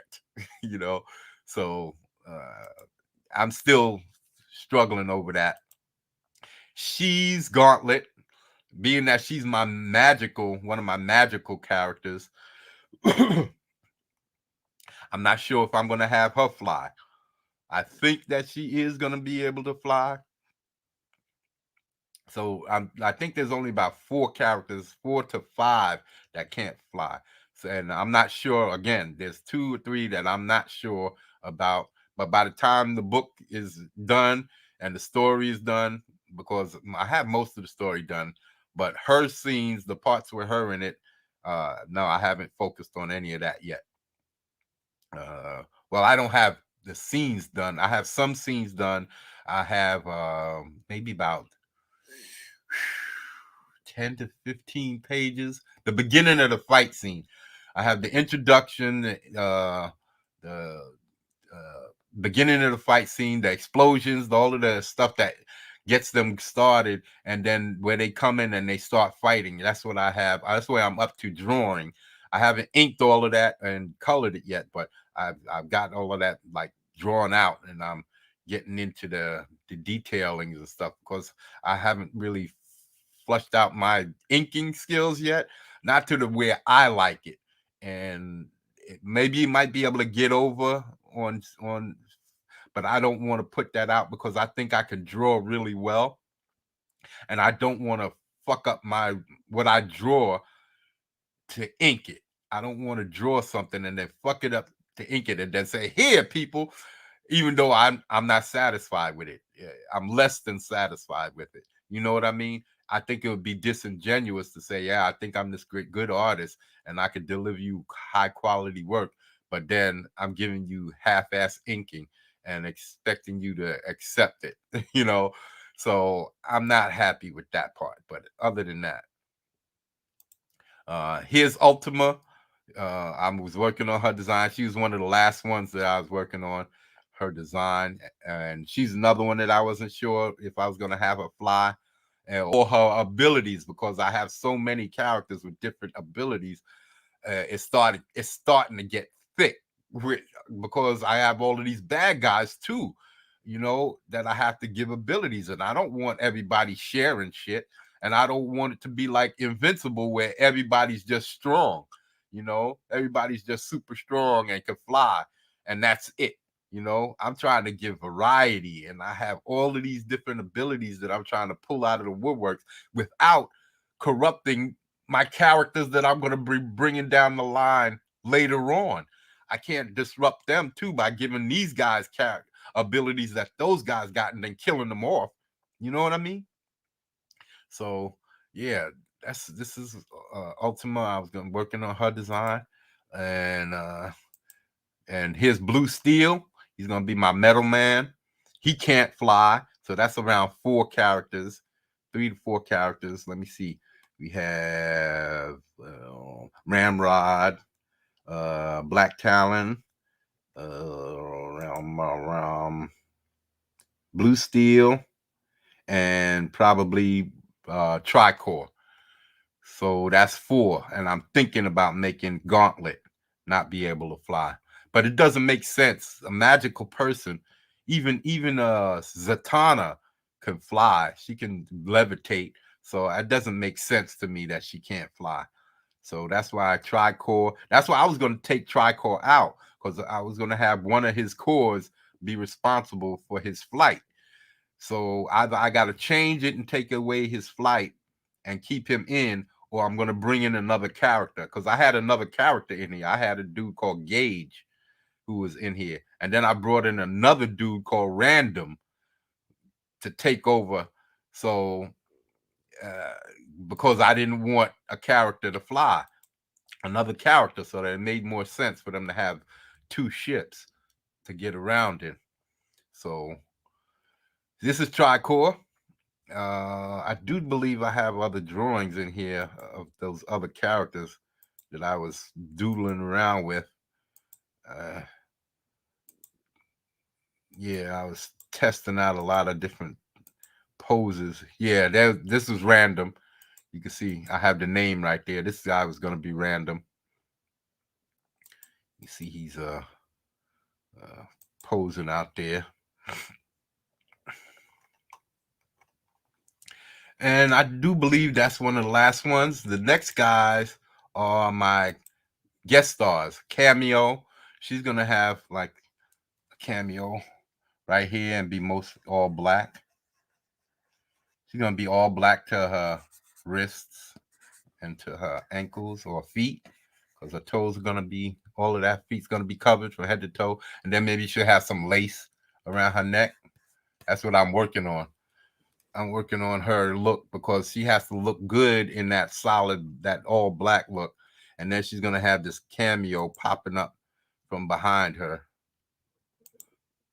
She's going to have this cameo popping up in that's going to, stand out on her chest like that.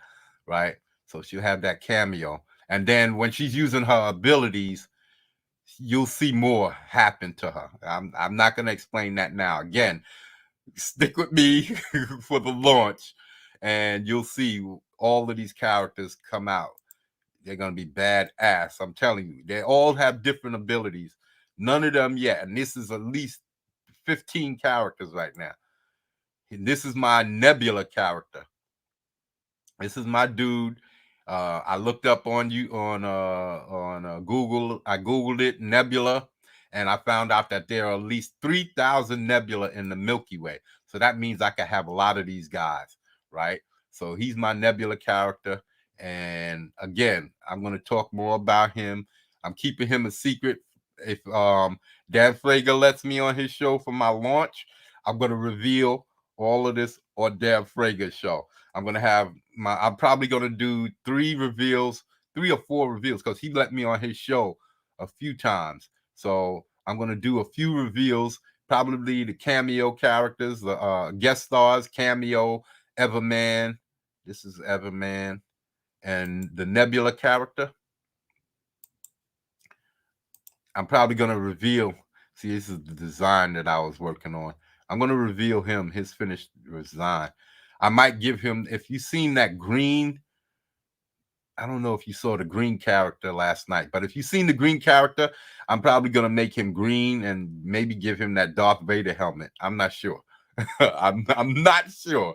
I might just work up something else because I'm still fiddling with him. He's one of my last holdouts. Him and Ultima and Gauntlet. I haven't really settled on their designs yet, but the rest of them I'm pretty much done, and I just have to finish up the inks and colors.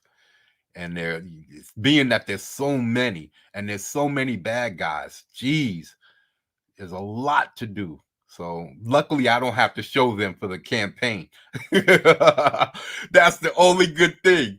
I don't have to show all of them for the campaign. But I wanted to show this for the launch. I wanted to show all of my heroes, and this is cube squared or cube to the second power. He's I can't talk about him. Just think of AI. It has to do with artificial intelligence, even though his story isn't about artificial intelligence. But he's an artificial intelligence. You can just think about it. No, is he artificial? No, not really. Not really. Just think that his storyline has to do with AI, right? And a lot of that's going to come out of that.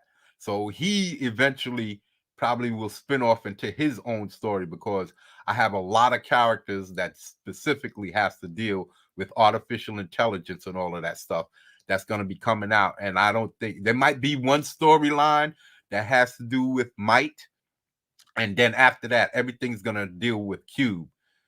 Everything's going to be on cube, so he'll probably spin off into his own book down the line somewhere, but that's going to be after his origin story is fulfilled. So, and then Mega, the updated version of Mega, uh, the red character. This is the character I did the original red version of him in 83, 81, 83. And the date on it is 83 when I inked it and colored it. So this was done on the subway in 2002 when I was either going or coming to to work. And he no longer has the double M. It's just one M for Mega. He's no longer a Mega mutant, because that's when I was thinking about. I was writing and drawing up panel work for a story where this guy on the side goes to Professor X to help him save Mega because he's dying. And uh, I had like the first 5 pages done and or drawing it up, and I heard from my friend that his characters got stole from him by Marvel. He went there with his book, characters, and his portfolio, and they told him, "Yeah, your stuff is good. Don't call us; we'll call you." And then he said he saw his character showing up in a book later on. So I stopped. I stopped drawing it. I never looked back. I never looked back, and I said, "Fuck that," because he's one of my favorite characters. And to think that I would take this character to Marvel and they steal it, and then I can no longer use my character, even if I would have worked for Marvel and they had control over the character, and I come now, I can't work for Marvel and I can't use the character I created. No, I'm glad I never worked for Marvel. I'm glad I never worked for DC. I'm glad that I'm starting out now. I'm glad that I have full control over my characters and my creations. I've got full control over my stories. I don't have to put any transsexuals, gays, blacks, whites. I can put whoever I want in my story, tell it from the story, the aspect that I choose to. There's not going to be any social justice. There's going to be stuff in there that might sound like it, but it's not going to be. It's just going to be stuff that creates conflict. That's all. It's going to be stuff that creates conflict between my characters so that they can kick ass. That's what I'm doing, and that's what it takes to me. That's why I'm Comicsgate for life. Uh, Comicsgate is me. I'm not Comicsgate. Comicsgate is me. I've been saying that since I first joined Comicsgate, and because I believed, even though I didn't know it, because I didn't know about this SJW crap, but I always knew that I wouldn't want nobody messing with my characters. So why should anybody mess with Stan Lee's or Jack Kirby's or anybody else, Ditko's or anybody else's characters just for their own personal gain? That has nothing to do with you. If you want to create a character, create a character. Don't take somebody else's. You think that I would like it if somebody took Mega and turned them gay or trans? I don't have nothing against them, but I do if you're going to turn my character out, if you're going to try and pimp my character for your personal gain. So that's why I'm Comicsgate, and that's why I say I'm not Comicsgate. Comicsgate is me, because I would have believed in Comicsgate's mantra and belief system long before I ever heard of Comicsgate. So that's why I say I'm not Comicsgate. Comicsgate is me. And being that that's the last, I'm gonna leave it at that, and we're gonna get out of here because it's after 4:00. It's 4:30, and I went 2 hours over, an hour and a half over what I intended. And I don't care, because you guys are here, and I'm glad to see you guys in here, and I'm actually getting some conversation and feedback. So I like that. Lets me know that I'm doing pretty good. And so we're just gonna come in here, and we're gonna look at the rest of these. They're looking good. That's a lot of characters. Yeah, and they all have storylines. They all have storylines. Like I was telling you, some of them. They all have storylines. The ones like Blue Steel, he was born that way. So he's not gonna be really having an extensive origin story. So I'll basically just have a storyline, and you could take him back to that. You could tell anytime. So basically, characters like him, I will have him fighting with, like, Wreck, when he goes back to confront the master who enslaved him. Because there's gonna be stories like that. Those kind of characters that have those types of stories, they're gonna eventually come up. So that's why I'm telling you, he's a slave. He was once a slave. He got away, and eventually he's gonna want to go back. So that's what I'm saying. All of these stories have stories that come out of them. So most of my characters have stories, or most of my characters have something that's going to come out that's going to make a story very, very worthwhile in hearing and seeing. Trust me. I like I said, I've got all of these old movies and stories in my head, and all of these stories and movies and TV shows and what helped build my creativity. So if y'all want to see some of that, stick with me, please. I guarantee you my characters and my stories will be the shit. You will love them. Any idea how many pages the first book will be? I was telling you it's going to be around 118 pages, giant size. Because when I split the book up, I eventually want to split the book up into 3 books. A 68-page. The first one will be a 68-page giant size first issue, and then 2 follow-up books that'll be 24 pages. So it'll be actually a 2 books, one for 68 page and one 48 page. But if I break them down, it'll be 1 68 page and 2 floppies of 24 pages, and that'll be 118 pages altogether. That's if the prices and everything comes out right, with the shipping and handling and printing and all of that.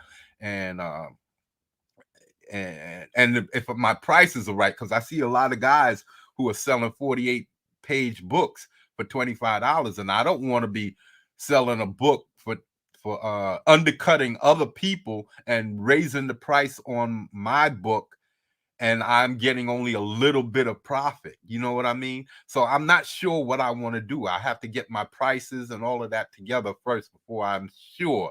Otherwise, I'll just put out a 68-page first book, and then I'll save that 48 page for the next I'll bump it up to a 68 page, and that way I'll be able to break it down into 3 books. The first one will not be broken down because it's going to be a giant size first issue. Like a lot of those books back when I was a kid, I loved those giant size first issues, those giant size 68 pages. So that's what I want to do with mine. I want to have mine as a giant size first issue and then 2 small floppies to 24 page so that I could sell in my neighborhood and stuff like that.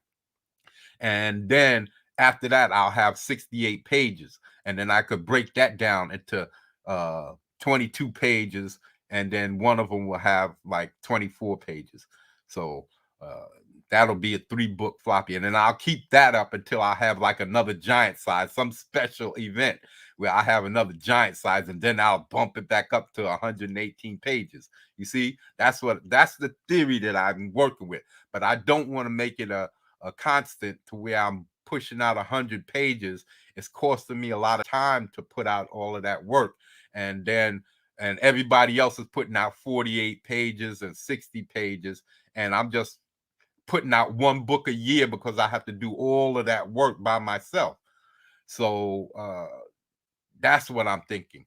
So if I can put out a 68 page on a regular, that'll be more to my liking. It won't be undercutting other people by putting out more work for the same money. You know, that's what we're Comics Gate. We're supposed to be a network, so we should work together. One person should be undercutting someone else.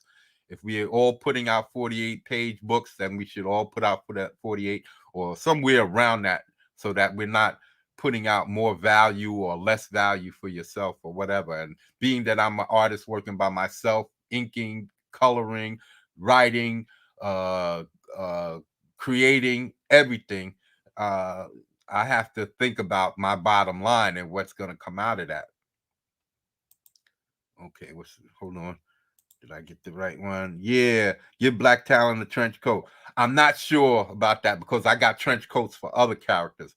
Like I have magic characters that's going to help. They're going to have this fight with these group of characters in the opening scene, the opening pages. The first 10 pages is going to start the fight, the opening fight scene where they're fighting, and then the substance gets stolen. And in there, they're going to be like about there's going to be 12 people, or 5 and about 11 people fighting at the location where the Silicon Valley, because I have like a Silicon Valley area, and then there's going to be the Diamond District, because there's 2 groups that attack. One attacks the Diamond District, and then one attacks the Silicon Valley area, and they split up. So, and then they have to leave people at Vita Tower because they don't know what kind of a setup that these people are trying to do. So they leave people at the headquarters because there's not only a vault there, but there's cells for superpowered beings until they can be moved to a more secure location.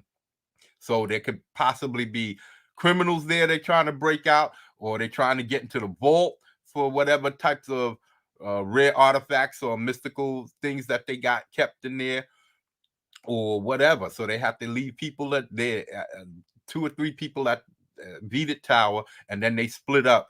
That's why I brought in the other 3 superheroes, the guest stars, so I can make the numbers more better and I can have the numbers that I want.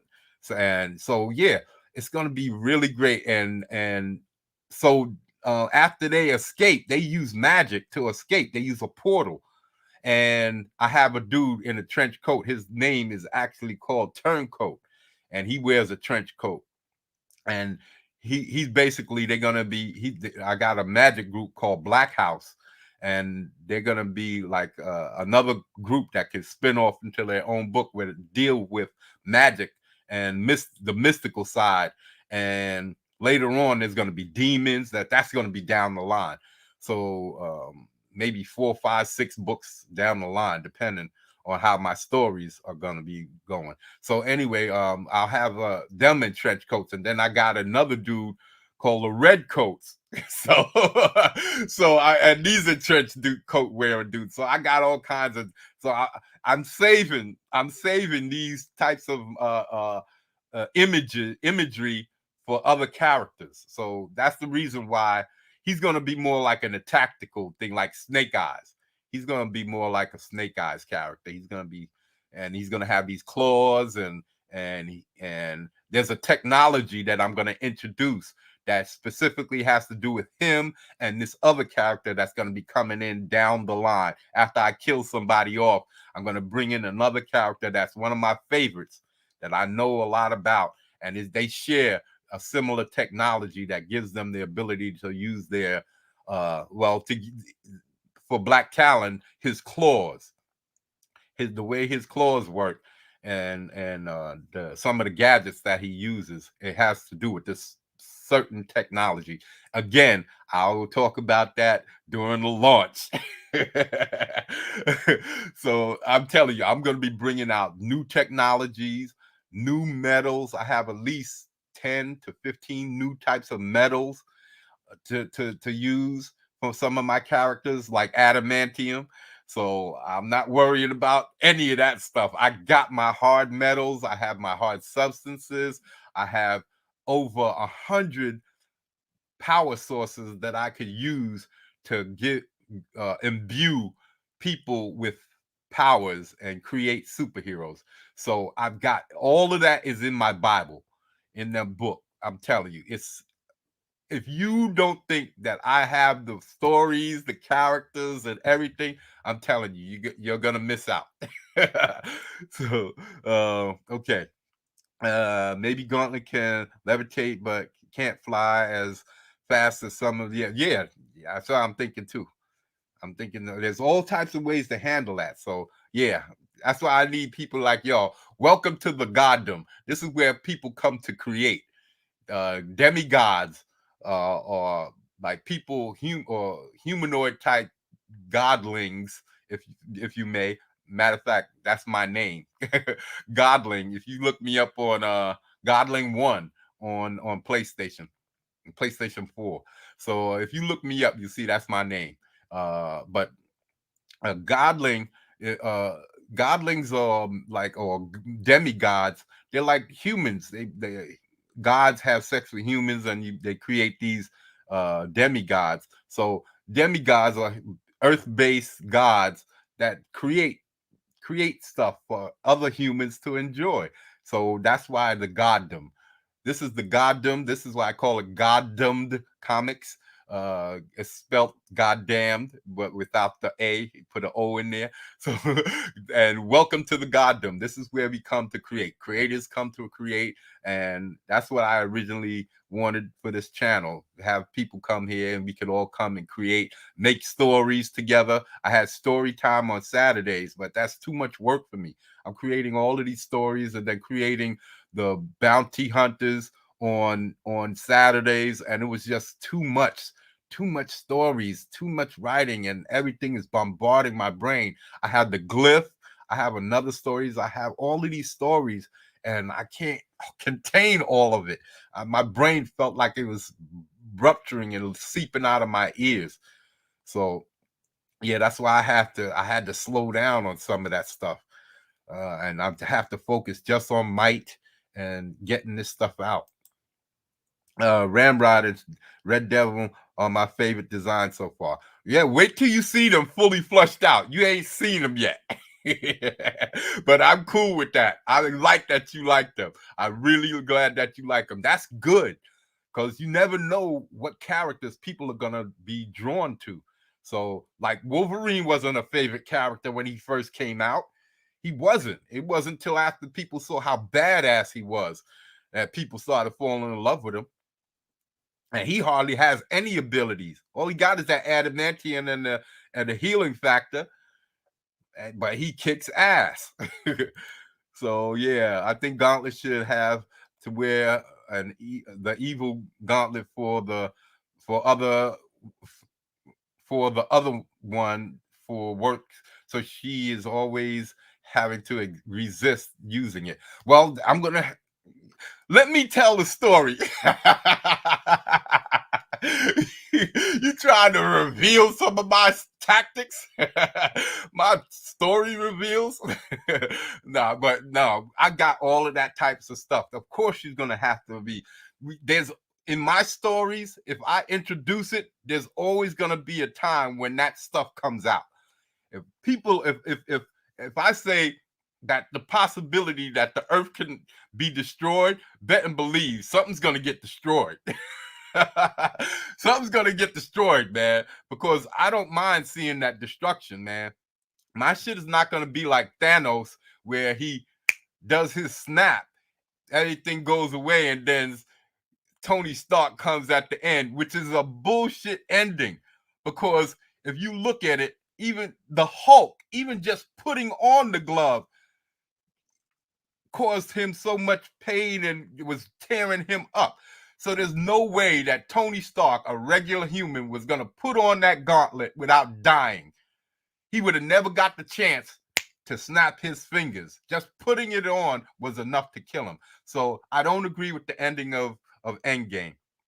But yeah, my characters won't be doing that. You won't be having no quick fixes where everything is just put back to normal. Nah, that's not how it's gonna act.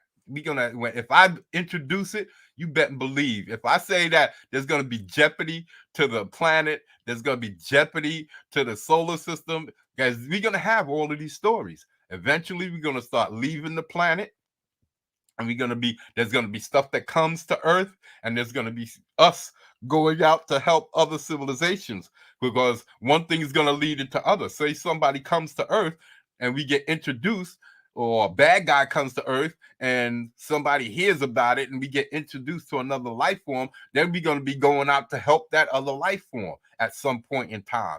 So we're gonna have all of these different things, and I'm telling you, I already know where my stories are gonna go. I already know what kind of story is gonna take us off world the first time. I know what's gonna take us off world the second time. I just haven't written it all out to the person, the interpersonal interactions. That's all. But I can tell you exactly what the threat is, and that it's gonna happen, and how it attaches itself to the stories now. I already know all of this.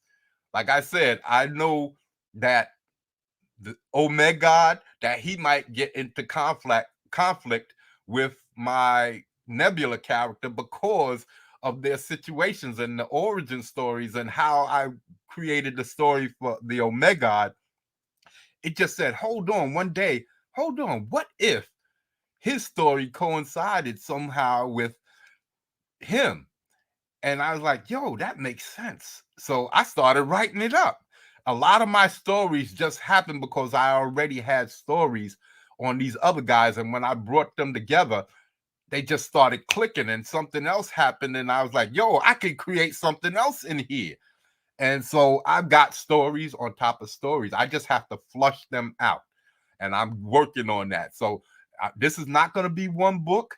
This is like 20 years worth of stories I'm telling you about right now.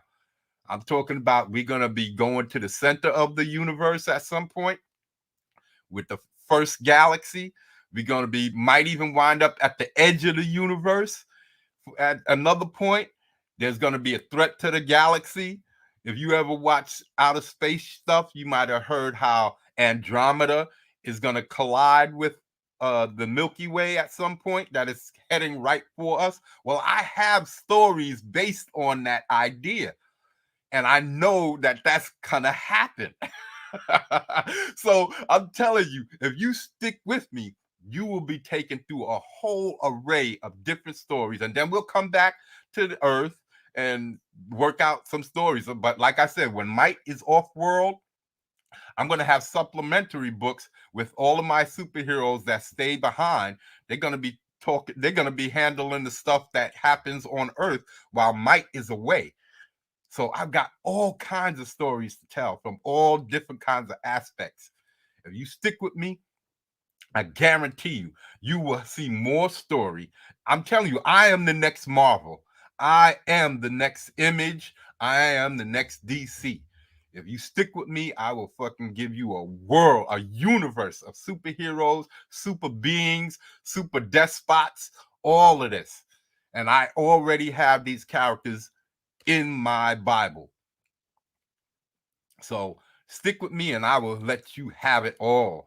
It will be right here. Oh, trust me, I don't quit. Sometimes I take a break because my brain feels like I'm overflowing and I like it's gonna explode. Like I'm for real. Like creating all of these designs, I had to stop several times because I couldn't take it. It was like, damn, it's just too much. And I don't want to steal other people's ideas. I don't want my stuff to look like other people's stuff. I want it to look original in some way or form. I know everything's been done already. All of these years since the 30s comics book has been out there, so I know all the ideas have been done. I'm just trying to make mine look as crisp and fresh as possible. I don't like reading comic books. I've started reading all of my comic books again just to have some kind of content to put up on this channel, so that gives people some reason to come to my channel. And I'm going to be dropping a video today of Hulk Pitt from the 90s, Dale Keown, and Hulk Pitt was fighting throughout this whole 48-page book. And so I'm going to drop that. I already did the video. I just got to make the thumbnail. So I'm going to drop that today. But I'm going to be going through all of my old books, and I haven't collected books since the early 2000s. So all of my stuff is before 2000, the early 2000s and before, in the 90s. And I have to have somewhere close to 2,000 books. So yeah, I'm going to be going sifting through all of them. The only problem is that I don't have them organized. I don't have them in long boxes. I have them in regular big square packing boxes, and I kind of segmented the boxes myself. But I didn't organize them to where they're all in categories and lined up back to back in order.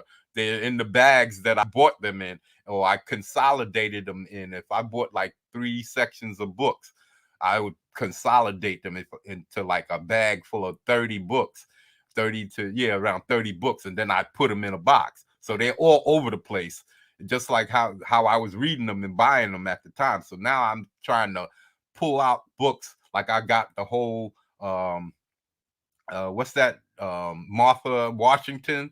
I got that whole Martha Washington story that came out back in the 90s. I'm going to be doing a review on that. I'm doing a review next. I've been reading Alien Legion. I got a 3-book to do reviews. All 3 books are like 48 pages. It's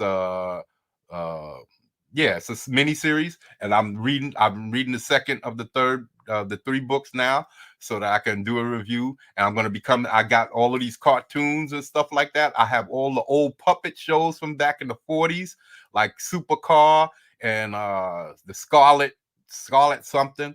And I got like 4 or 5 different of those shows. So I'm going to be doing reviews of all of this.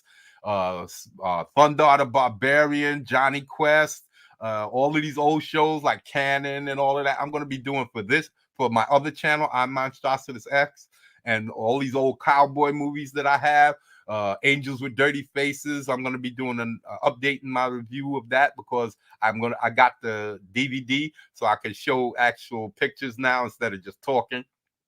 So I'm going to update my I'm going to go back to my old classic movie reviews, my old classic TV shows, all of my old classic cartoons that I collected, and all of these movies, because they're all on DVDs, most of them. I've been updating on Blu-ray, but it's getting harder to collect those. So yeah, that's what I'm doing, and that's what's up for the future of this channel and might. So stick with me. I'm a little bit, I don't really understand the process as well as the professionals of drawing everything, but I'm learning from them. I'm watching their live streams and reading comic books so that I can get my brain into the whole aspect of studying the frames, the panels, and how they do their art, and the cross hatching. and all of that, because I do want to have a lot of blacks in my, and I'm not talking about the colored folk. I'm talking about spotting blacks and inking. I want to have a lot of blacks in my work. I don't want it just to be line work and then all color that fills it. I like to put the black in there because that that contrast is what I liked in comic books. So yeah, subscribe, share, do that YouTube thing, and make comments, do all of that just to help with that Al Gore rhythm. So if you can help me with that, it will help grow the channel. That way I can get out to more people. I'm going to try and get on as many people's channels as I can once I get this out there. So that's going to help me spread the word and get my book out there. If I could just get to 20,000, I would. I know my art and my storytelling alone, I can get it up there. I believe so, because I'm gonna have so much to tell people that people they're not gonna be able to stay away from this book. I'm telling you. So yeah, stick with me, and I will give you I will not reveal any of the story. Trust me. I haven't revealed any of it now, besides the origin stories and some of the abilities and stuff. But I haven't told you the story. I've just told you the stuff I want you to know. But there's stuff that's gonna come. There's stuff that's gonna come down the line. You're gonna be seeing a lot of interactions, traders all over the place, people who don't know that they work for the bad guy, the Illuminati groups, doing things because they think they're doing it for themselves or for somebody higher than them. But the people higher than the people higher than them answer the other people who answer the people who answer to these Illuminati characters. So there's layers, levels, all kinds of things. I got layers and levels of my good guys, from street level to mediocre characters to the elite guys. And like I said, I got my federal level dudes, the statesmen. I got all types of stuff working with these characters, bro. So there's all types of levels. I've got all types of aspects of storytelling. I'm not just focusing on superheroes. I've got magic. I've got demons. I got outer space. I've got all kinds of stuff. If you can think of it, I'm not going to be doing the alternate universe thing where people can run into other versions of themselves, but I will be doing alternate dimensions where you can go into another dimension and it'll be all magical, or another dimension and it's all creatures and monsters, or another dimension and it's got this other. It's not going to have to do with facing the same superheroes. I don't like that. So, yeah. So thanks for coming through. And I'm out of here, people. Damn, I talked a lot. Thanks for coming through, and I appreciate you guys. It's been fun. I had a lot of fun today. I almost didn't show up because I was tired, man, and I'm hungry now. So I'm out of here. Thanks for coming. I hope to see you guys again. Thanks, Doodle Squatch, for coming through and checking me out and interacting, because it makes it gives me something more to do. So thanks for coming through. I appreciate you, and I hope to see you again. I'm out.